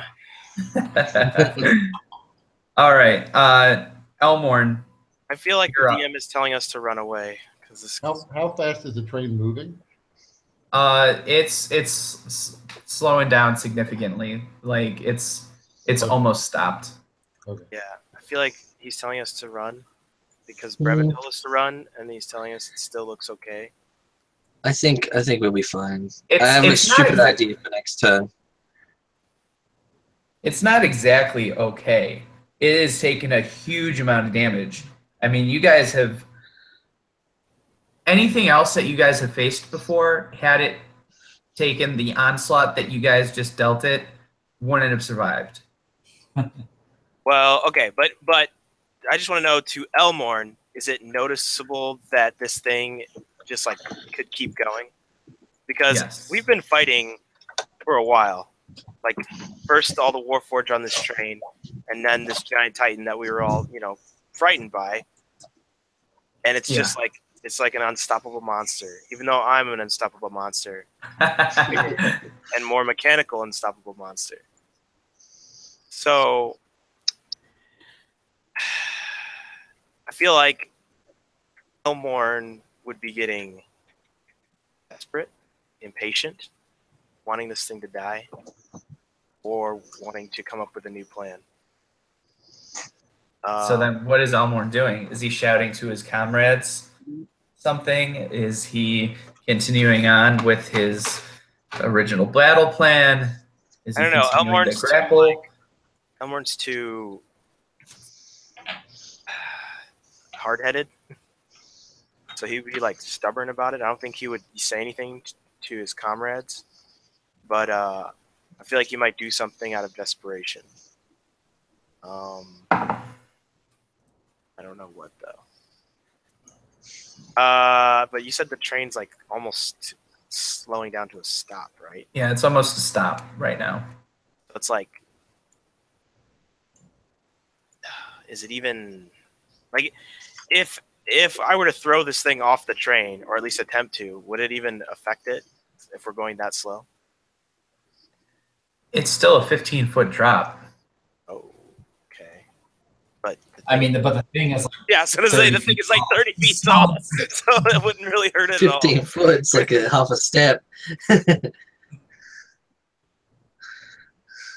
So the answer is what then? It wouldn't hurt it, or it would? probably not. It would probably hurt it. I mean, it's not like you're going to allow it to land on its feet, but at the same time, 50-50 chance that it lands on top of you, you land on top of it, and you're also going to take the falling damage as well. I am? You would be falling. Well, I mean, are you trying to bring it down, or are you trying to push it off? I'm trying to shove it. Okay. I mean, that could work. I mean, it wouldn't necessarily. I mean, it would hurt it, but it's not necessarily going to hurt it critically. But if I get it off the train's still moving, right? So we could get away from it. It's basic. The train is basically at a stop right now. So you could shove it off and then reach into the train car and with your giant fingers try to move it.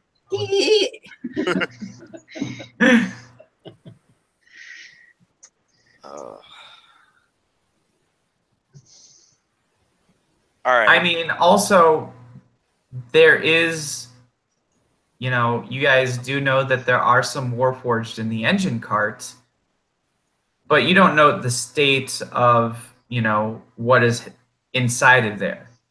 So you don't know if the controls are still functioning, if the train is still operable. But then again, you also might not necessarily know what to do in order to get the train to even move forward if you are able to get to the controls. That's another thing that you could consider. Yeah.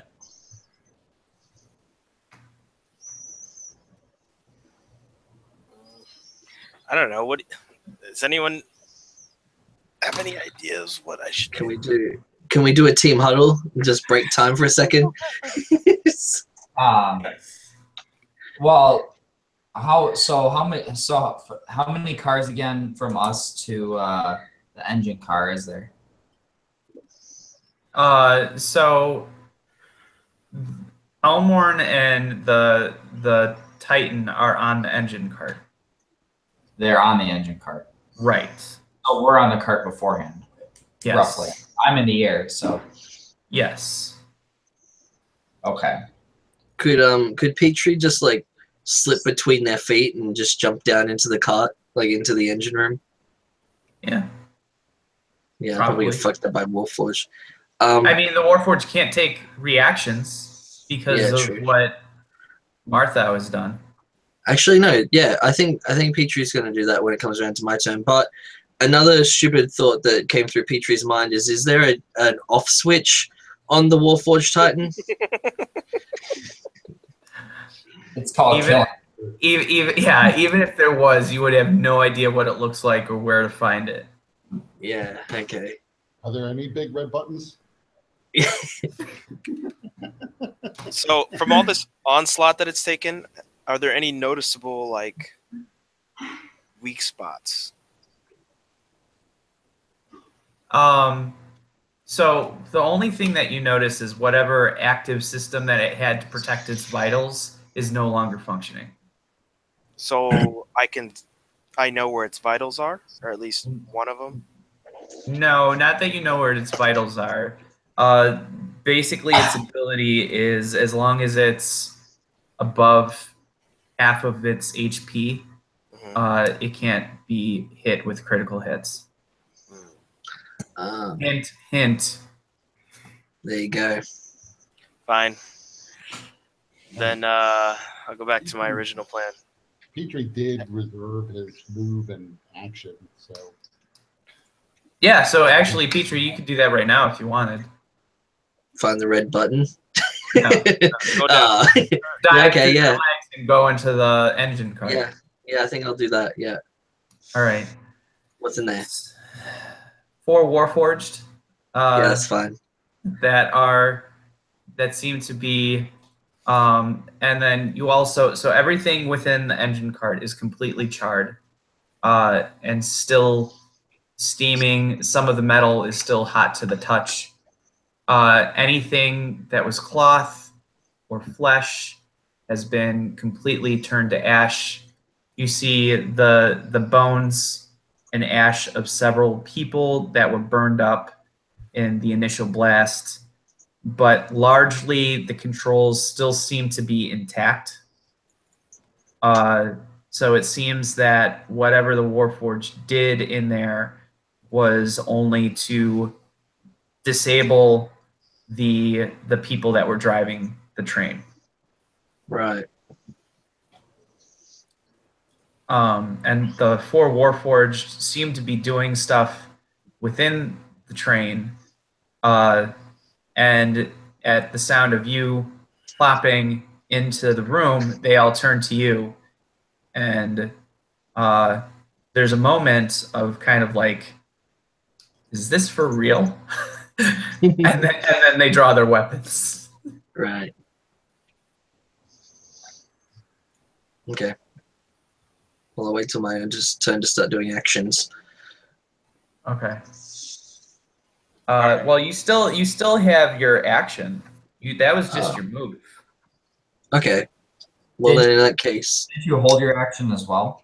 Yeah. Yep. Yeah, Right, because so, just a reminder, when a person holds their action, unlike in the official rules, you can hold any part of your action that you want.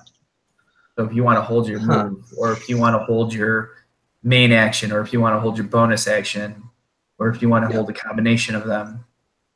I don't limit it to just an action. So as Petrie plops into the room and he starts to smell like burning flesh and there's cloth and I'm guessing body parts scattered around, he starts to like tweak a little, and he starts to cast spirit guardians, and the spirits which were once divine start switching into like this necrotic kind of evil color, and they all have to do a dexterity saving throw. Let me just double check that. So everyone in my 15-foot radius have to do a wisdom saving throw, sorry, or take 3d8s. Okay, so that's all of them are Yeah. within that range. So first one, wisdom saving throw is a 12. What's the first thing? Hang on, let me check. Spells. 14 is the number, so he saves. No, he Oh doesn't. no, he doesn't. It's 12. Yeah, sorry, 14. Second one is so another fail, 1 success, and 1 critical success. Well, potential critical. So that was a natural 20. So they succeed, but they don't critically succeed. So 2 save, 2 fail. Okay, so 3d8s.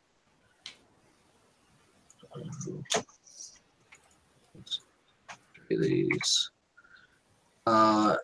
So I got 20. So 20. I don't think I add anything else. I'll double check though. Whoops. No, it's just 3d8. Yep. Okay, and then so someone take the people who save take 10. The people who don't take 20. All right.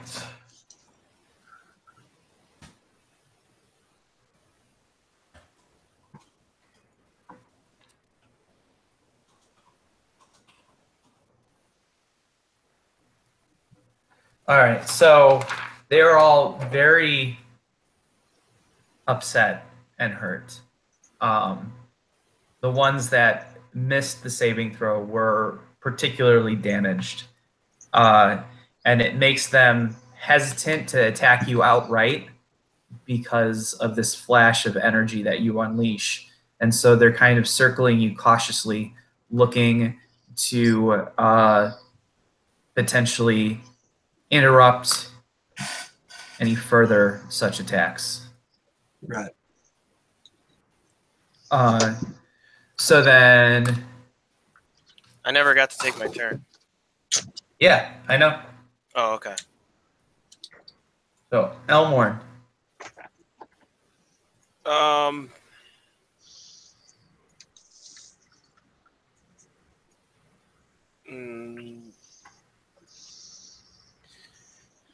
So I want to attack him with one of my javelins. Just like stab him with it while I'm grappling him with my one hand, and then attack him with the other. Okay, so then you're dropping your halberd then? I never was holding it. It was always because I was grappling him. Oh yeah, you never even attacked with that. So yeah, that's fine. All right, cool. So I want to just, I don't know, stab him anywhere with this halberd. Or, I mean, javelin. Okay. All right. Remember, you roll your attack, and then you roll double damage dice. Okay. Because of your size.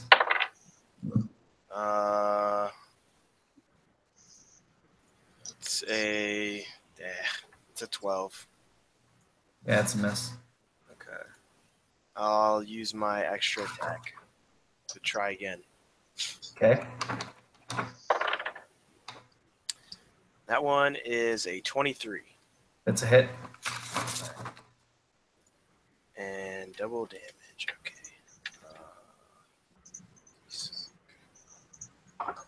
Javelin is a D6 or D8? A D6. And I rolled a 6. So do I roll 2 dice or just double the one I rolled? 2 dice. Okay. Oh, shit. Never mind. I rolled the wrong dice. Hold on. All right. So a 4 and a 3. All right, so 7 damage. Plus And then 3. Plus, so 10.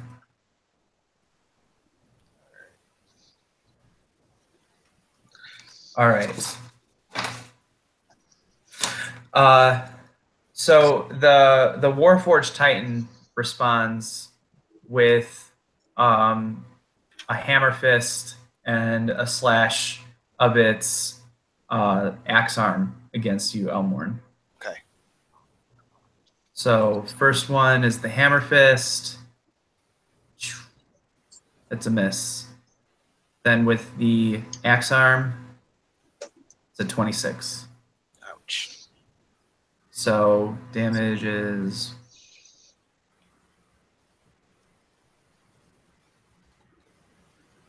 25 divided by 2 is 12. Okay. Looking pretty rough, guys. You are? The egg armor is starting to crack.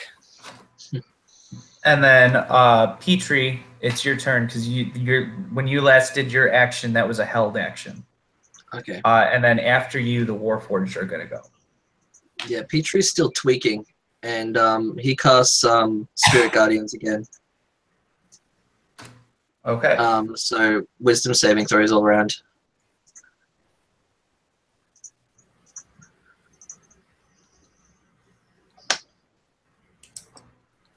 First one was a 15. Second Save. one was a 10. Third one was a 5. Fourth one is a 4. Nope. All right, so that's 30. That's dead. 30. 30. So one of the Warforged is destroyed. You can describe how it gets destroyed. The other 3 nice. are looking in bad shape. Okay. Well, you start to even the people who are above can start seeing this black essence starting to pour out of the top of the room, and the Warforged you can hear hissing and spitting, but this one ends up trying to back up against the wall, but it looks as if it's the spirits are grinding away and ripping apart its plate armor, and then eventually it gets to a vital spot and just dies. Nice. The remaining 3 each go in to attack you with their bladed weapons. And so first one, oh wait a minute, what is there?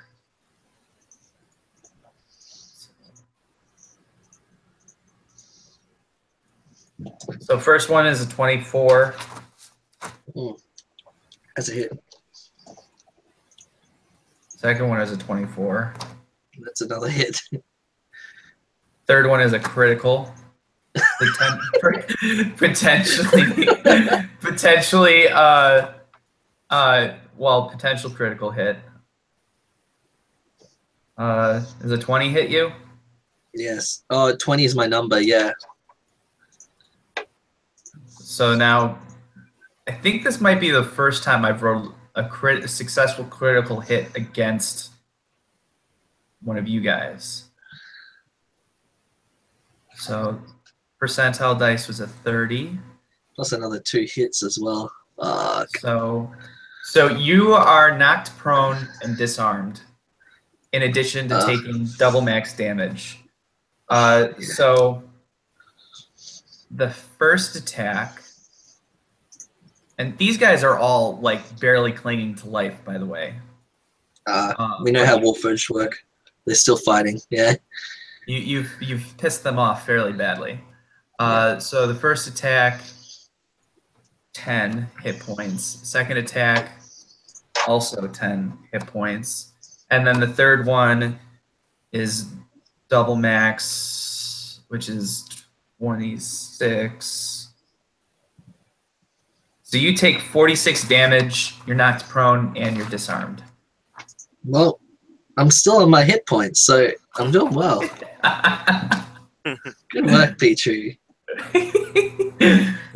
Oh, yeah. So Dustin just left the game. Oh, Oh. Is it too late for him? Are we going past his bedtime?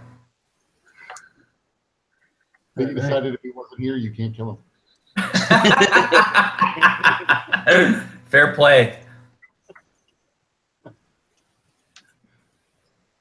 All right. Well, I'll message him real quick just to make sure everything's okay. In the meantime, Eivar, Elmorn, he was taking care of 2 people. So Eivar and Elmorn. So seeing as Petrie jumped into the train car, Eivar would assume he might need my mechanical expertise. So he is going to double move forward and try to jump into the train car, unaware that there's anything in there with him. Although he does see the black spirits circling around, Raiders of the Lost Ark style.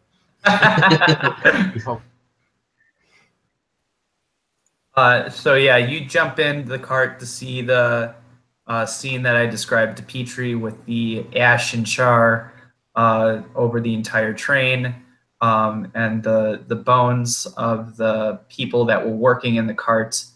And you also see the disintegrated remains of 1 Warforged and 3 others upon Petrie, who is fallen and his weapon has been knocked from his hand. but though Petrie looks awfully... Oh, sorry, you go. I was going to say, when I see the Petrie's on his back, I would have said, why don't you deal with someone smaller than you, you overgrown toasters? And I'll growl at them, bare my teeth. While they have their weapons overhead ready to strike Petrie, a couple of them just kind of look over their shoulders at you. All right. So that was Eivar. So now we got Elmorn, Marthow, Kolmar. Sorry, my internet cut out. No worries. So can you give me a quick recap? So what, Petrie got knocked on his back by the Warforged? Oh yeah, so Petrie went into the engine cart, met 4 Warforged, managed so he managed to kill one of them, seriously injure the other 3, and then one of them succeeded on a critical hit against him, which caused him to get pretty hurt, knocked prone, and disarmed. Gotcha. Quick question. Are Warforged, are they considered constructs or humanoids, or like where do they fall? Because it seems kind of like a gray area. It is a gray area. Humanoid with the construct subtype. Okay. Okay.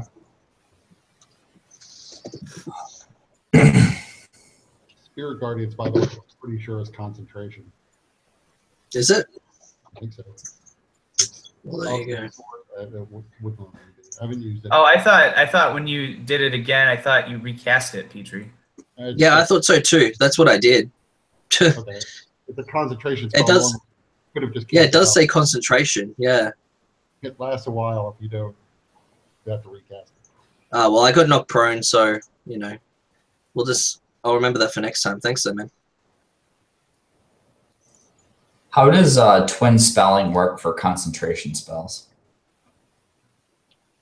Twin spelling only works on spells that affect a single target, but if you can maintain concentration on it, it works for both targets. When you lose concentration, though, it fails for both targets. Gotcha.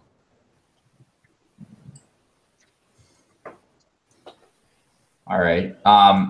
Marthow's gonna fly to the window, and I'm presuming there's windows in the side of this train. No. Well, I mean, not in the engine cart. Not in the engine cart. No, there are no windows. Hmm. Is the entrance, if I fly to the entrance, is there, am I able to get inside? You could get inside, yeah. Okay. So you have a fly speed of 60 feet. You're probably 30 feet above the train cart.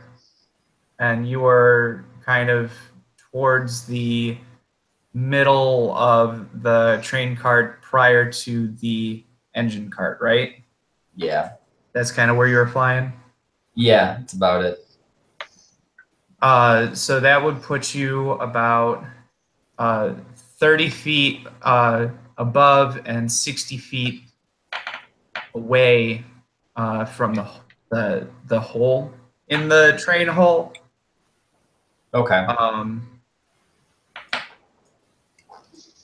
All right. So we'll say it's like 75 feet to get there. So you'll need to use a little bit more than a move action to get there. Maybe I'll hold off on that. In terms of the Titan,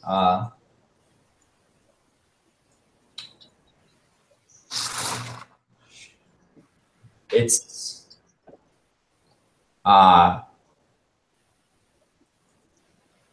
I'm going to cast another chromatic bolt at the Titan. Okay. And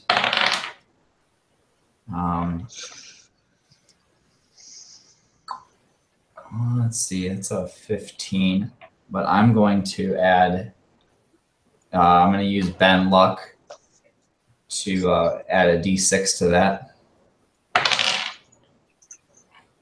So that's a 20, not natural. That hits. So it's going to do, wow, 15 damage of whatever a 2 is, cold damage. So a bolt of cold comes out of Marthow's hands and hits the Titan. Okay. Dealing 15 damage, plus 4 necrotic damage, plus 3 psychic damage because of the other 2 conditions. Nicely done. So wait a minute. That also that brings up a good point. Phantasmal Force, is that concentration? It is. So you're then should be making concentration checks. No, because you can't have Hex and Phantasmal Force going at the same time then. So casting Phantasmal Force would have removed Hex. Yeah. Okay.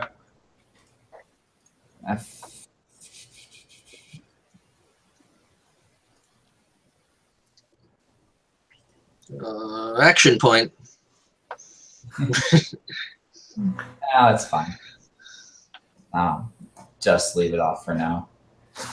So I'll allow the hex damage for this one because I don't want to have to do math to figure out where the reverse is.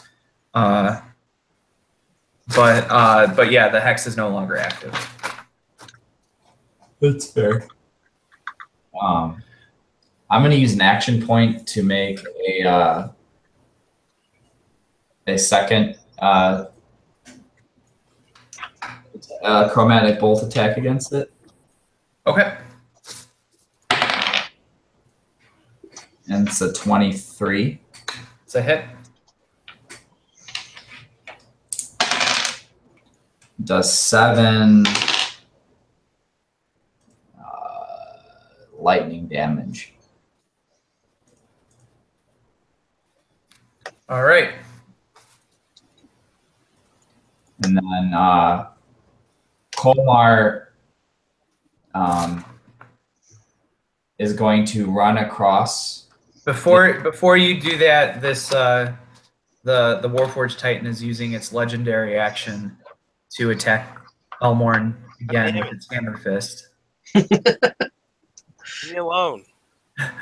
You're the only one that it can sense because you're grappling it, and all it sees is a vat of acid that it's walking around. So deal with it. So that's a 29 to hit. Dang. No, that's a miss. Elmorn uses his legendary action too. So 21 damage divided by 2 is Enough 10. to knock me out or whatever. Oh, you're in vitality. So good. Yeah. That's not all good because now he's gonna attack me with his axe. Oh yeah, it's his turn, isn't it? No, it's still Kolmar's turn. So Kolmar is going to run across. So he's still on the car prior to. Yeah, So how long are these cars again? 60 feet. And Kolmar, being a little dwarf with little legs, has a 25 feet move.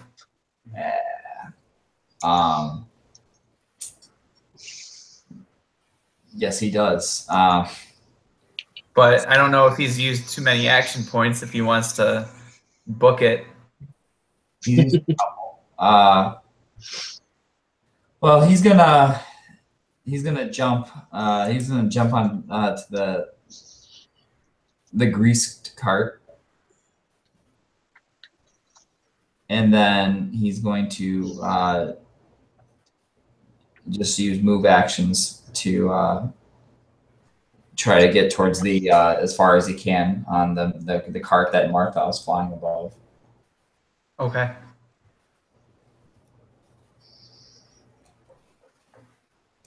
And he'll just to get into the action bit, he's gonna use an action point to move further, and he's going to jump into the engine cart. Okay.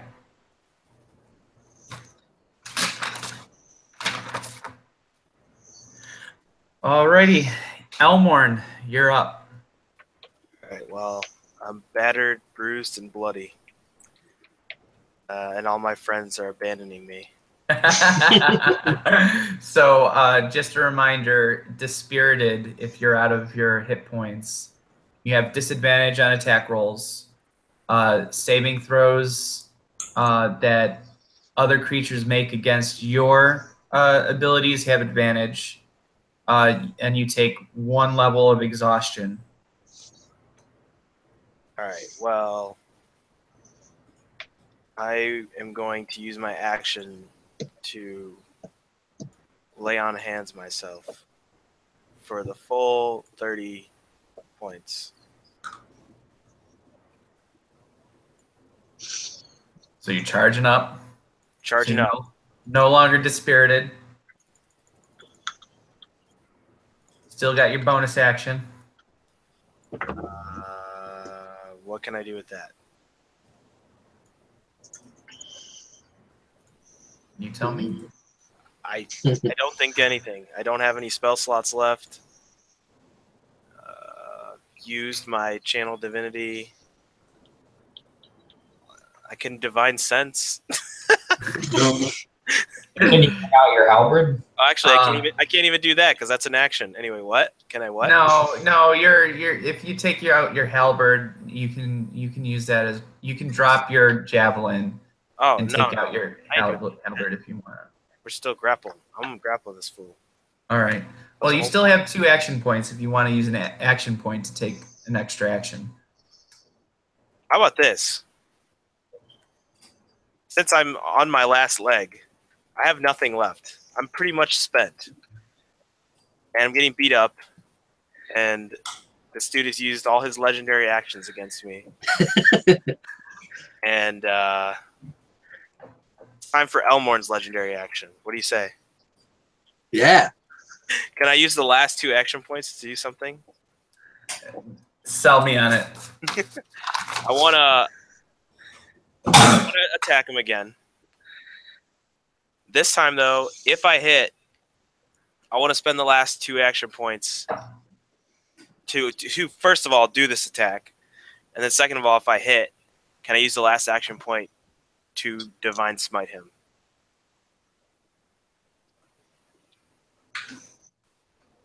So you want to make it. You want to use 1 action point to make an attack, and another one to have another divine smite use. Yeah. It's like my last bit of energy.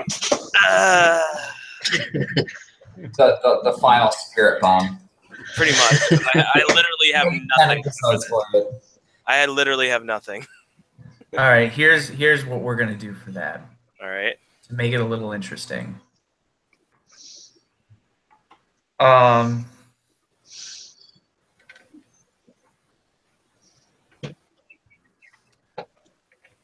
Roll a d4, divide by 2, and that will give you the spell level that you get for your action point. So you have the potential to have a 2nd level spell to smite with. All right. Basically, only if I roll a 4. Yeah. Yeah. All right. Hey, I rolled a 4.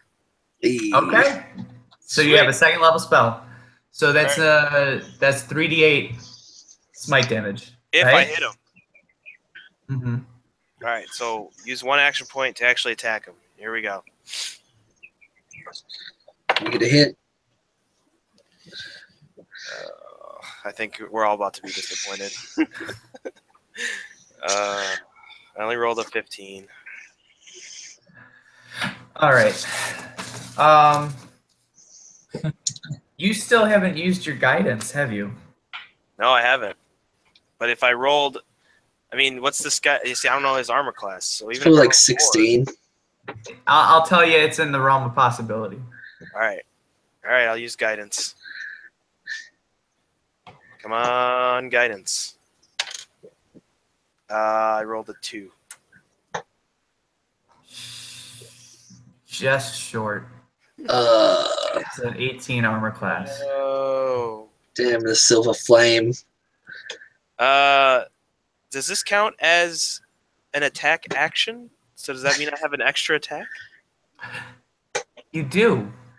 Yes. All right. My last bit of strength. Hey! I rolled a 20. Yeah. All right. Roll it again. All right. Let's see a big number. Oh, shit. Of What is course, you rolled it off the. I- Re-roll it. Re-roll it. Just roll it, not throw it. All right. Reroll it. Roll a 20, not throw a 20. This time I got a 24.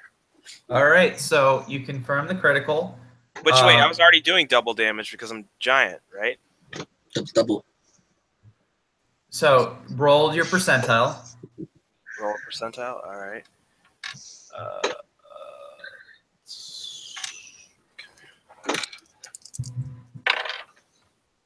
47.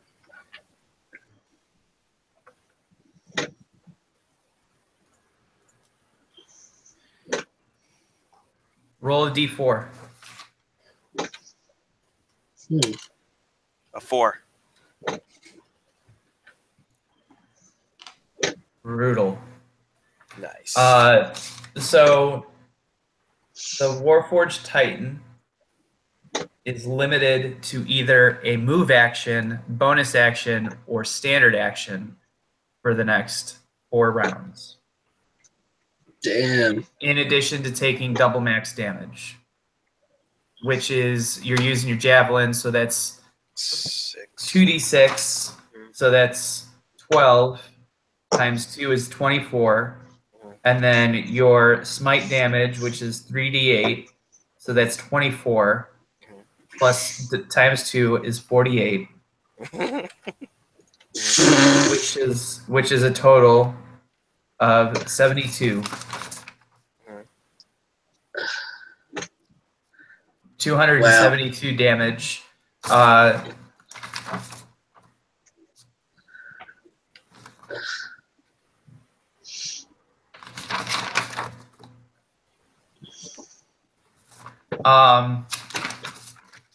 Go ahead and describe it. Yeah. Oh no, it's not dead. But go ahead and describe the attack. Oh, you got me so excited. I'm sorry. Nah. How's he not dead? He's a tough one. Okay. Like if you guys kill it, or like if you decide to retreat, I will send you the stats that I use for this thing. It's brutal. You guys have managed to pretty badly hamstring it based on your fighting tactics. I'll say that much. All right. So Could have been much nastier. All right. So Elmorn uses after he juices himself back up, he uses the last bit of his strength and performs a legendary action. Taking his javelin in one hand as he's holding the Titan with his other, his eyes in his hand, and by extension the tip of the javelin begin to glow with a divine radiance, and he thrusts the javelin into the Warforged Titan in front of him. There's a giant explosion of light, and everyone inside the cart feels the divine explosion rumbling the train. It's so blinding, in fact, that even Elmorn has to close his eyes and is blinded by his own radiance. And once the smoke clears, Elmorn's breathing heavily, and he just looks devastated to see this stupid-ass thing still standing in front of him. And, yeah, that's it. It's still got a good amount of HP left. Oh, God. You guys have done a lot more than I expected you to do, though. So now it's the Warforged's turn. And so with it being limited in this way, but also because of its situation, I'm basically going to say that it can't take any more legendary actions until this effect goes away. Yay. But it still, as a standard action, can take 2 attacks against Elmorn. No. First one is a 19. This hits me. The other one is 29. Also hits me. Fucking hell. Well, that one's actually pretty low. Yay. So 13 damage divided by 2. So 6. Yay. Then the second attack, much higher.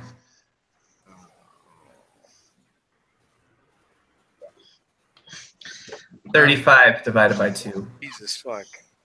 17.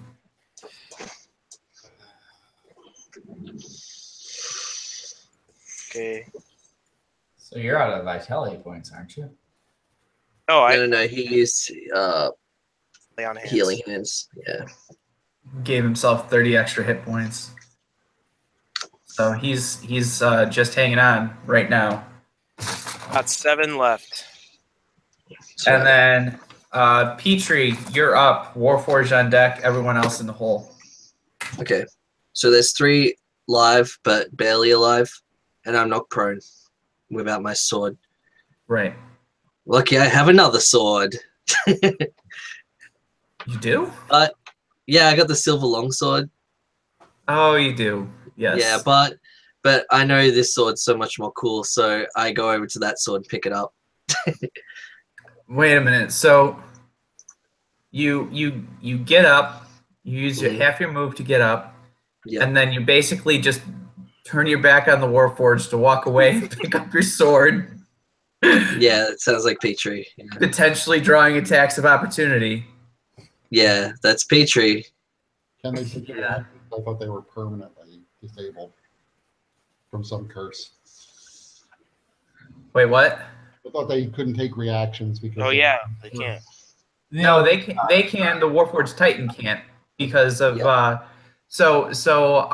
Marthow's ability, Warp Reality, is kind of a curse similar to what a Gibbering Mouther does in its aura, except it affects a single person. So But didn't you mention before that they couldn't take reactions when Petrie like jumped in the cart? No, just the Warforged. That was because of surprise, I think. no, that was because the Warforged Titan couldn't take a Oh, you reaction. meant the Warforged Titan when you said that. Okay. Right, because Yeah. Petrie's basically diving between his legs to I get thought to the you hole. were talking about the Warforged inside the thing. Oh, yeah, no. Okay. They were pretty shocked for sure, and they were too stunned to really react at the time. Hence why Petrie was able to get the drop on them with 2 Spirit Guardian spells.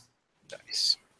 I mean, the funny thing is, Elmorn is saying that everybody ran away, but in fact, everybody ran between their legs. He's just too preoccupied to notice and too big. Oh, I noticed nobody was there to help me. I just noticed where they all went.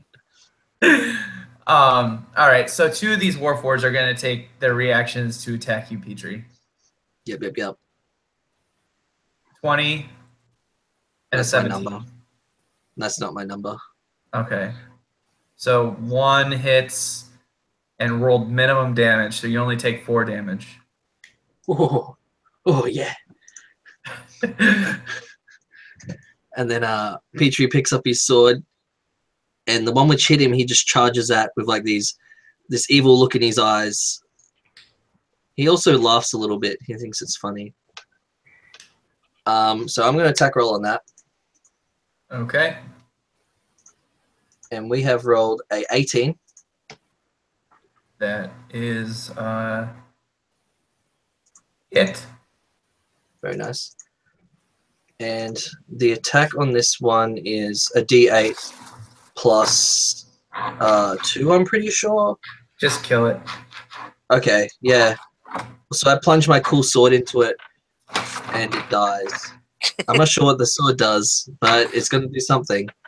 Yeah. So I Probably going to bleed believe more.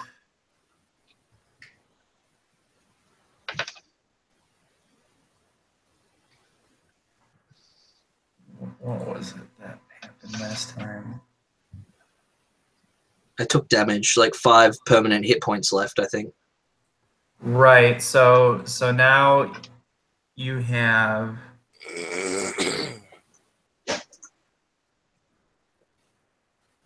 so now you've lost 6 hit points from your maximum hit points permanently. Right. Okay. But you also you feel it. You feel that the Warforged has not just died, but its very essence, its life force was absolutely obliterated. And you can feel the sort of hum of the blade, almost like a singing in your hand that you feel through your skin. And even though you feel another mark carved into your chest that starts to bleed and doesn't stop, it's almost gratifying Yeah. and intoxicating. I don't remember this sword at all, but okay. I picked it up from Thalanis. Oh, It's the sword that he used to kill The king.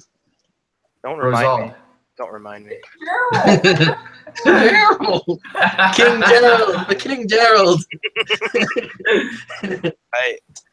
I've never lived that defeat down. I lost to Petrie of all people.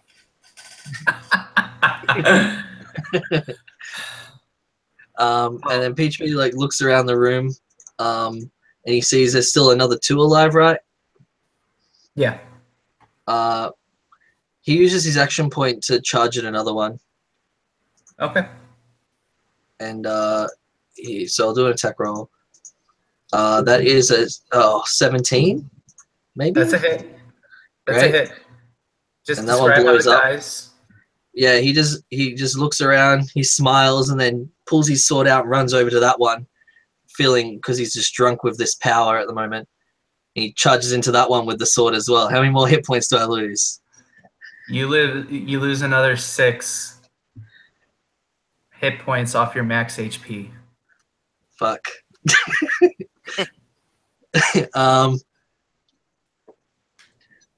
He starts to feel the effects of the wounds which are carving him up, and he like lifts his hand and casts Spirit Sword, which then attacks the last one. Okay. Yeah, you still do have a bonus action. So, Roll to hit. do the attack roll. 15. That's a Slowly hit. going down. Yeah, good.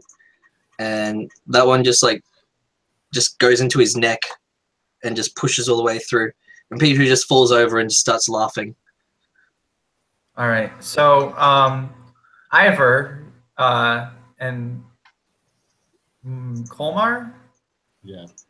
have both witnessed this from Petrie. This act of mania, I guess, is the only way that I can describe it. But we don't see the wound being carved into his chest, though. No, but you can see him clearly bleeding through his armor, despite the fact that there's no reason why there should be a wound there, because his armor is fine. We can see that he's drunk with the power of being down even more. Yeah. So that happened. I didn't realize you were a cleric of Leviatar. I'm gonna run over to the controls now that they're all dead and see if I can figure out how to push the accelerator. All right. So the moment that you touch the controls, or what you assume to be the controls, which, given your natural aptitude towards technology and magic and things like that, you can pretty easily discern that. The minute that you touch them, you feel this sort of presence in your mind. And it is, you can feel it sort of thinking, you can feel its feelings, but they're not formed in ways that are familiar to you. They're not done through language. They're not even done through image, but through a sense of movement. And it is wishing to move. You can feel a stuckness, and you can feel it desiring to move. Well, I'm going to imagine the sensation of rushing forward at great speed, like on a horse or on the roof of this train previously. So you're able to do that, and you can feel the train begin to thrust forward, but it's uncontrolled, and you feel the train not very stable on the conductor stones. The train throughout the length of it is really, the ride is jarring. It's shaking. Everything is it's like this the bridge of the Star Trek after taking photon torpedo hits.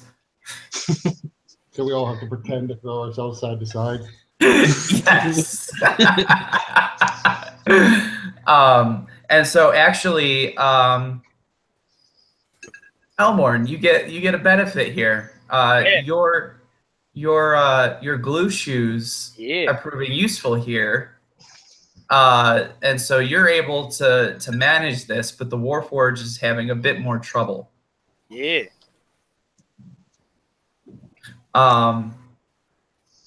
And so let me roll this thing's awful dexterity bonus. Yeah.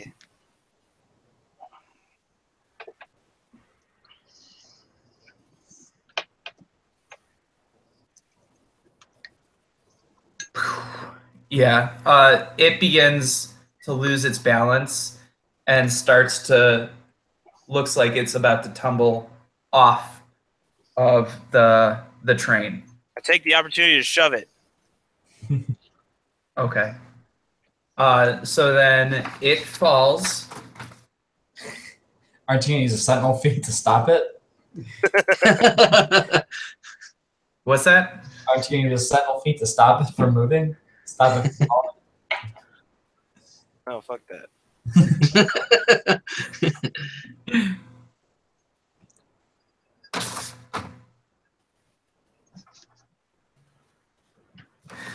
So it falls off the train cart to the ground.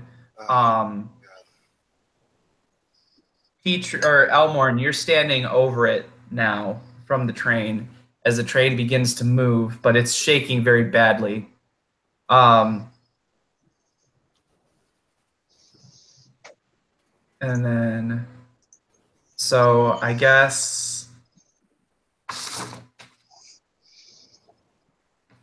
now we're kind of at the top of the round. How far away from Elmorn is Marthow?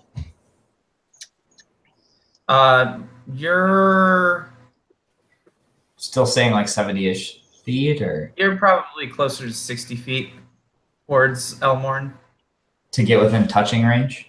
Yeah, because he's very big right now. So Marthow's gonna fly towards fly to Elmorn, and as he's flying, he's going to pull out. This is gonna look kind of silly, but he pulls out his a wand, and then he like touches Elmorn,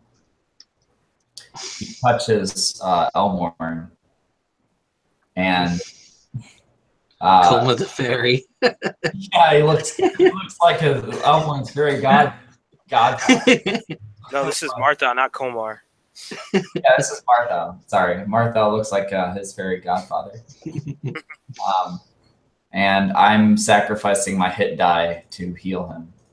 okay, All of them. all of them. Yeah, I never use All my. right. Do I really need him? You have 7 hit points. This dude's like, he just fell off the thing. He's no threat. So right now, the Warforged Titan, because with the combination of Marthow's curse, your critical hit, it kind of looks like Ed 209 after he fell down the stairs from RoboCop. Yes. Oh god. Destroyed. Just kind of like flailing like a baby. Does it make any sounds? Does it speak or anything like that? No. Do we just hear like mechanical noises like Yeah, as well as it pounding on the ground and everything. So Elmorn's healed for 35 hit points. Okay. Yay. And then so what are the rest of you guys doing? I'm trying to steady this train and keep it moving forward. Moving forward more important than steady.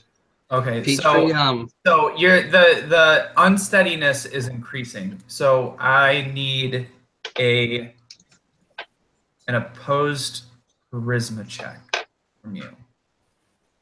Okay. So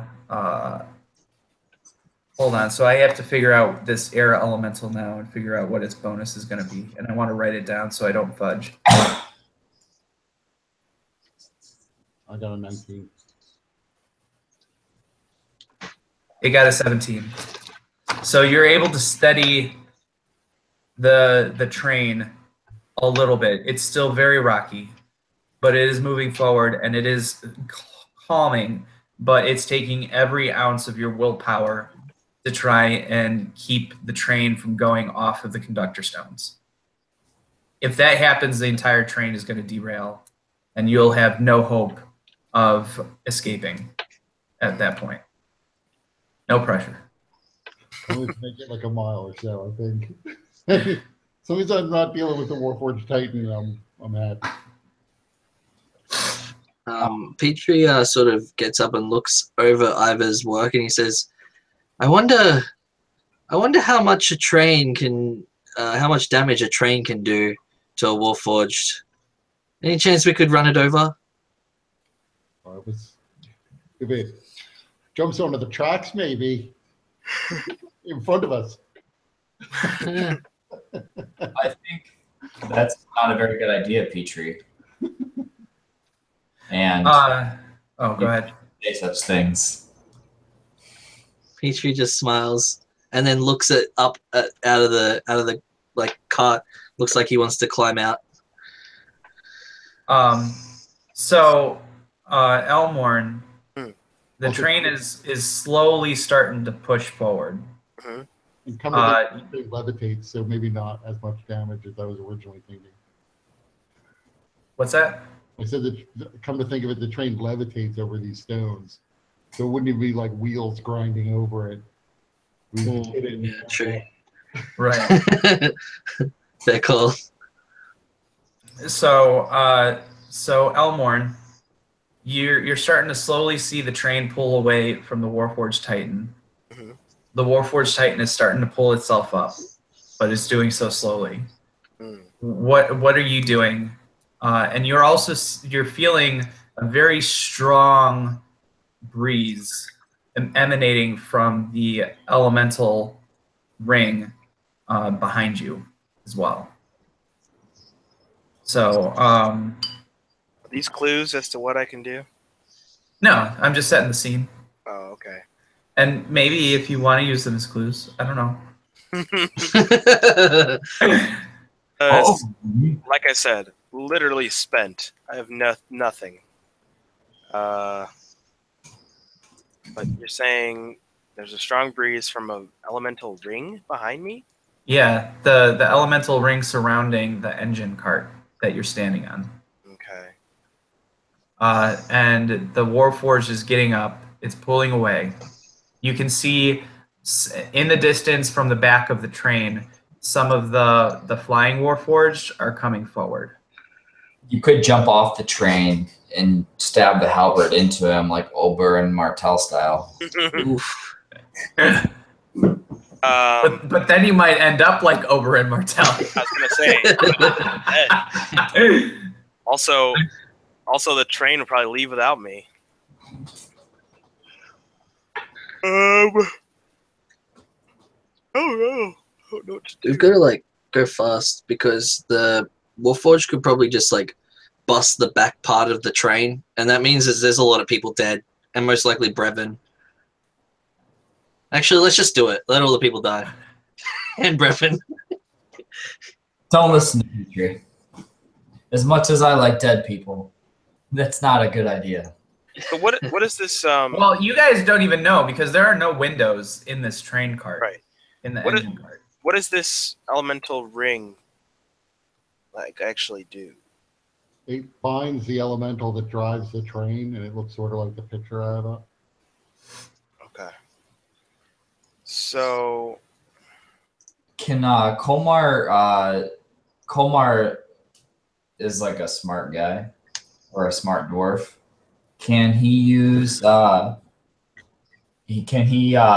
his aid to Eivar so that Eivar has advantage on these checks? Like they're both trying to control the train? I'm gonna say no for two reasons. One, Eivar is able to do this because he has at least a passing familiarity with this technology, with this arcana. Kolmar does not. This is way out of his area of expertise. And also, the addition of another personality kind of vying for control can actually make the process more complicated than it would potentially aid Eivar in directing it. I see. Because right now, it's basically the air elemental having one voice that is listening to sort of a voice that also is not meant to be utilizing these controls because they're specially designed to function with those that bear the dragon mark of House Orion. So because of that, it's already a difficult process. And so if there was another voice that might be competing with Eivar's for the air elemental's attention, it could make it a little bit more difficult. I see. But Kolmar doesn't know that also.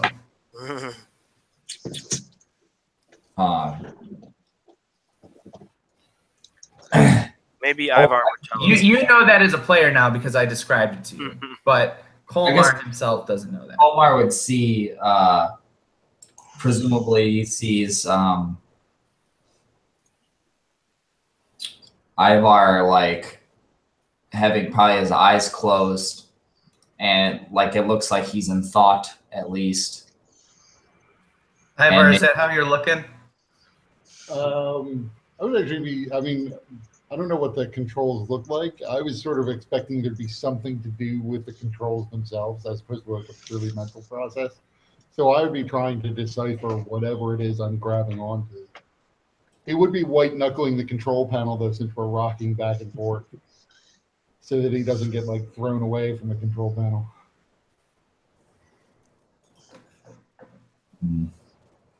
So given that, how do you think Kolmar might respond?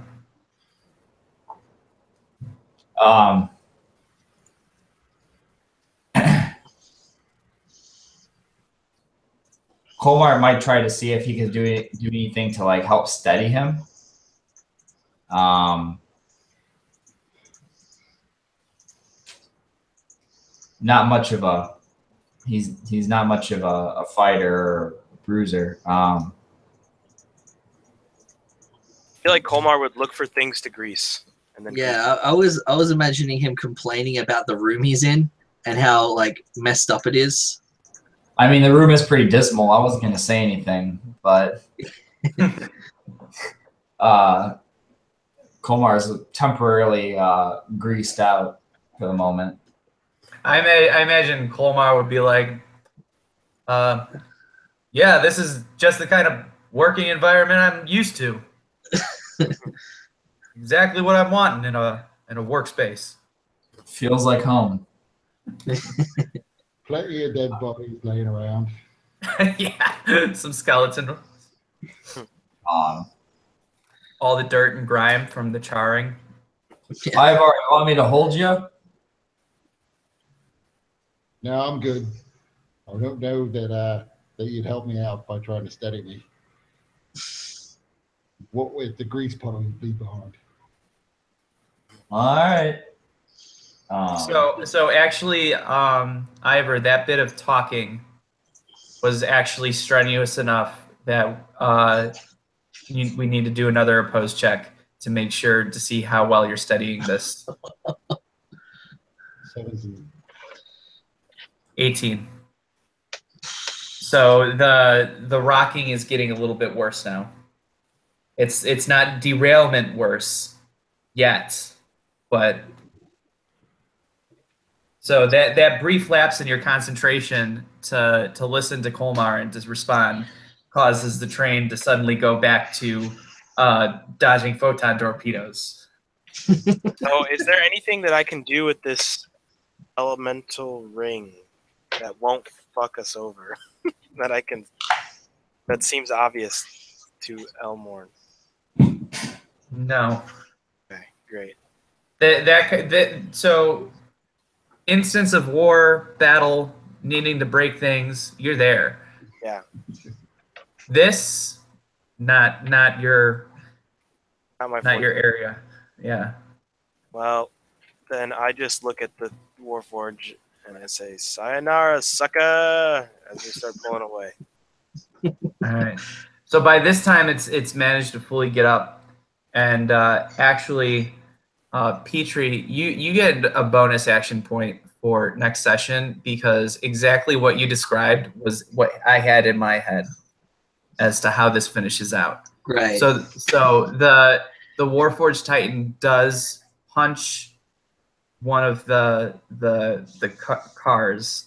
It slams its axe through the train and actually just happens to time it so that it cuts the coupling mechanism that keeps the trains together, and then it uses its other hammering hand to punch it off the track, and that's the final passenger car. So the final passenger car, and so that's the final private passenger car. So that, the kitchen, and the remaining cargo carts have detached from the train. You guys notice instantly when that happens with the reduced weight that the train picks up speed. The rocking escalates a little bit. Eivar, give me another opposed charisma check. Dun dun dun. The air elemental is singing in your head. It's flying. It's moving. Movement. It loves it. You can feel it. It's a sense of true, just dance almost. I got an 11, so it's probably dancing away. No, actually, it got a 9. So you're managing to regain control of it. The rocking is getting a little bit easier, but this is also tiring you a lot mentally. So you don't know how much longer you can handle this, but you're getting the train quickly away. Do we and know? so, oh, sorry. No, you go. No, go ahead. Go ahead. Do our people know who's in the cart? Know that the back has been sliced off, or does only Elmorn? So only Elmorn and Marthow would see that. Everyone else is in the train cart. All you guys know is that suddenly the cart seems to have picked up speed. Yeah, I'm getting the hang of this. yeah, nice. And as a brief kind of epilogue to this, so in addition to losing the cargo on the train, probably about half of the remaining survivors were also lost on those carts somewhere. But Brevan and the other half of the survivors happen to be on the next cart over. And after doing that, the Warforged warship detached its anchors. It detached it from the ship, but not from the train. It didn't yank them from the train. So you guys have those anchors trailing behind you as well.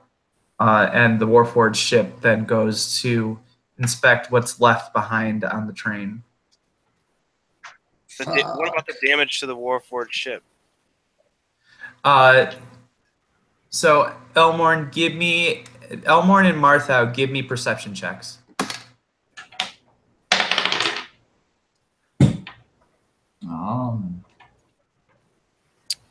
I got 21.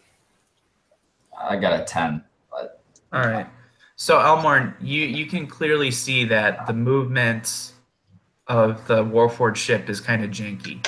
It's not smooth in its descent or its turning. It's kind of rumbling. It's kind of dipping sometimes. So whatever damage that the beam generated from the siege wand mounted to the Warforged's arm was significant. And that's something that you saved the group from getting a face full of. So bonus action point next session? Actually, yeah. I think everybody tonight gets a bonus action point because you guys really surprised me. I thought that this was going I purposely made this thing as tough as possible because I feel like no matter what I throw against you guys, you always find a way to beat it and make it look easy.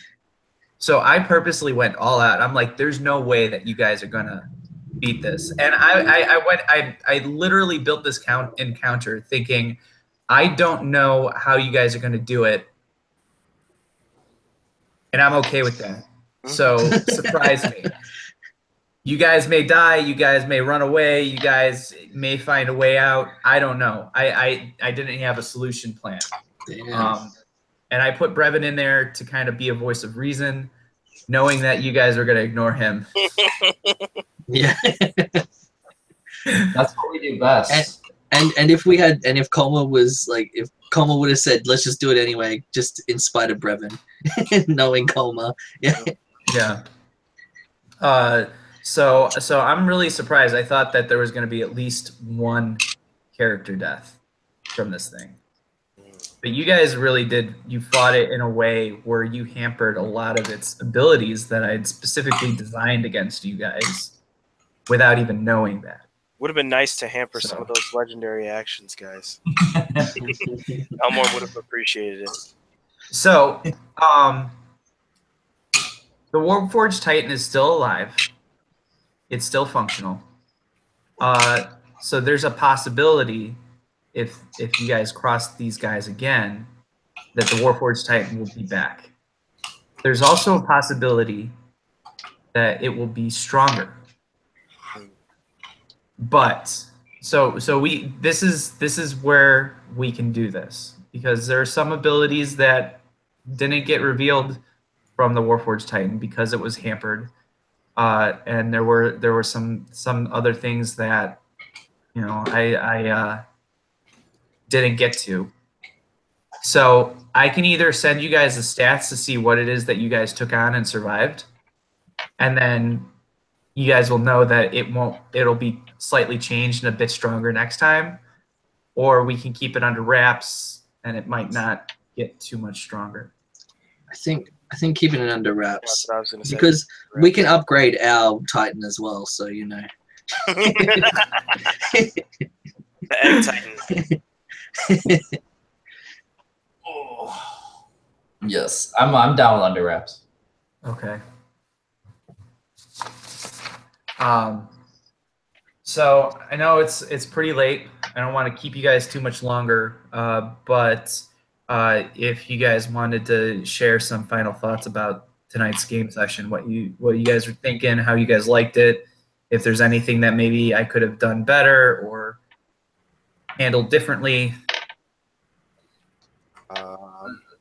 I thought it was good. I thought it was an interesting challenge. It was an interesting challenge in trying to figure out how to handle it the best.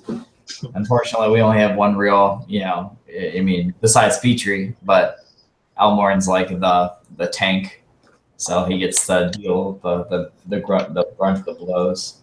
Yeah. Unfortunately, Kolmar only had one spell going into this, so it wasn't a whole lot of help. But it was fun. I enjoyed it. I'm not entirely sure why they were avoiding damaging the ring, because they seem to want to stop the train, and that would have really stopped the train. But maybe, for all I know, maybe it would explode, or they'd have to fight the air elemental then. Not too far off from there, yeah. I lost a little bit of immersion because I wasn't able to visualize like two 20-foot fucking huge guys walking on top of a train without going through the train as they walk through. I was like, how are they doing that? They must have like feather feet or something.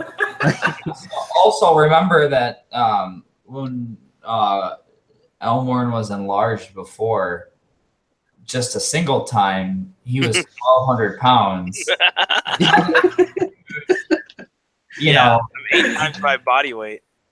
Yeah, because you're like 8 times heavier, right? You're like twice as big and 8 times heavier. Yep. So that means you're 4 times as big and 60 Yeah. pounds. 32 times heavier was. 4, like 6 odd tons walking on top of trains. Like, Big boy.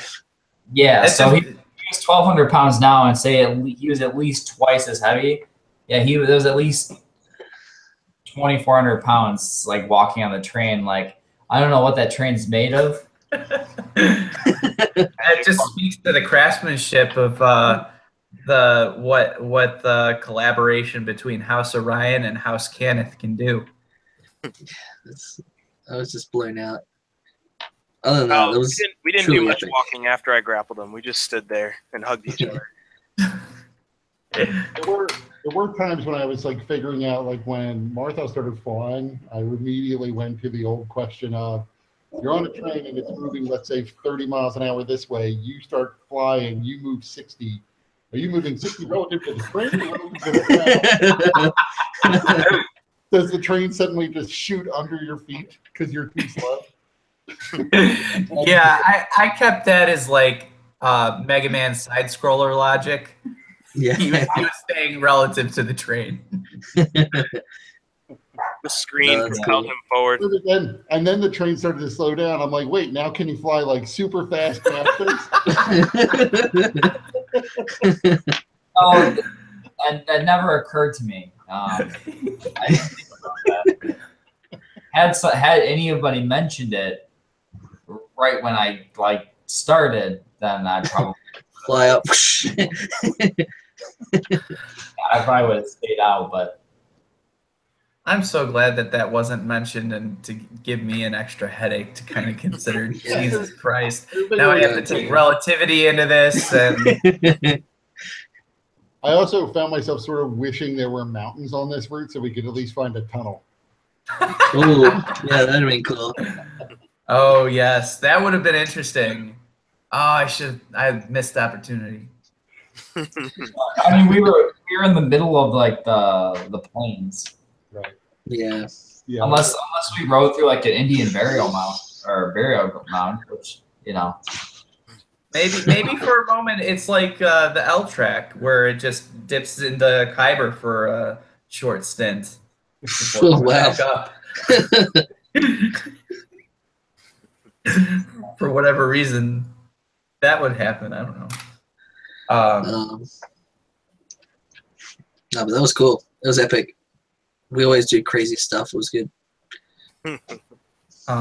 Yeah, so that was I was really happy with you guys. So everybody's going to start off next time with an extra action point. And probably after the next session, you guys will level up too, because Okay. with what you guys just faced, you deserve it. Yeah. I'm looking forward to this session where we all get to high five each other while Brevan is like, what are you talking about? You killed half the passengers. Oh, that'll be like, we did it, guys! Yay! don't worry. Everyone's just swearing at me. That has happened before, and it'll happen again. So I'm probably not Um, available next Monday. Yeah, next week I've got exams, so my timetable's all messed up. All right, so we want to just skip next week and then go for 2 weeks from today. I think so. I'm totally free after exams. Okay.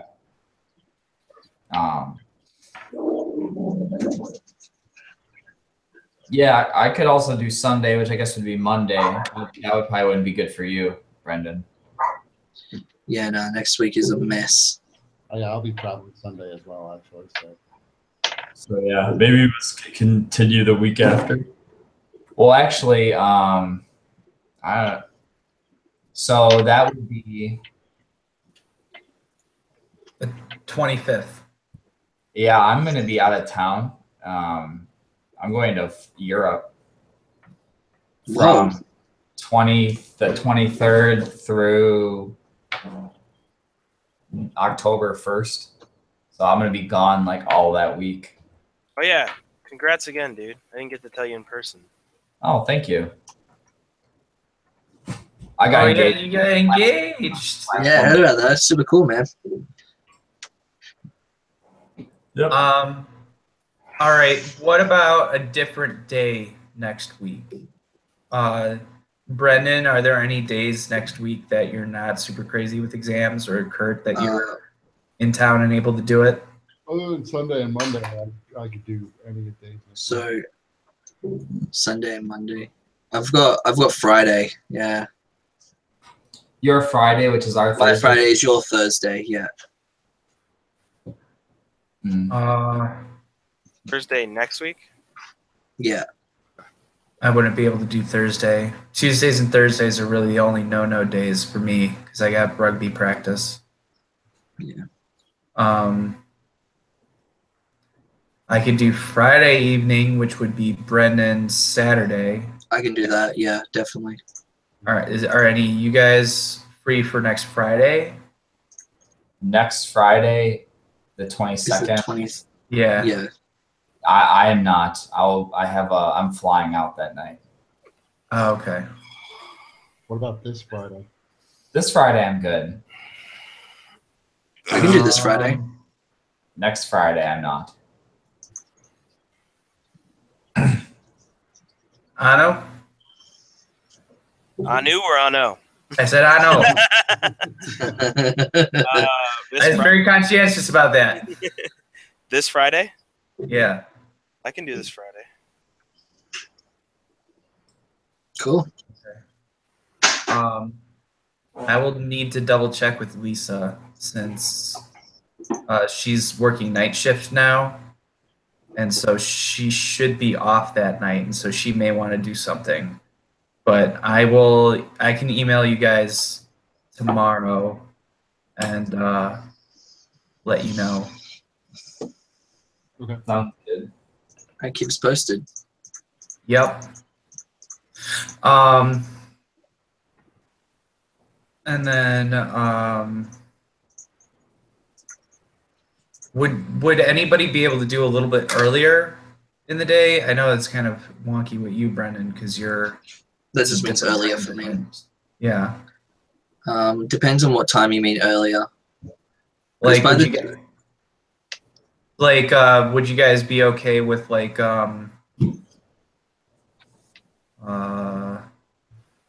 I'll be in Bloomington on Friday, probably leave and get back by about 6:30, so 2 hours earlier, Brendan. And Yeah, you that guys, just means like 10 o'clock, I think, for me. 10 p.m. or 10 a.m. Sorry. would that work for the rest of you guys? Maybe do it a little bit earlier and then end a little bit earlier, and then we still maybe have Friday night. Yeah, I could do that. You can do that. I'm in for that. I know. I What? knew. I'm sorry. What time on Friday? Like 6:30. Yes, that should work. Okay. Cool. Sounds good. Alrighty. Awesome. Okay. All right, All right, guys. guys. See you See you later. guys. Thanks. Take Yeah. care, everyone. Bye. Bye.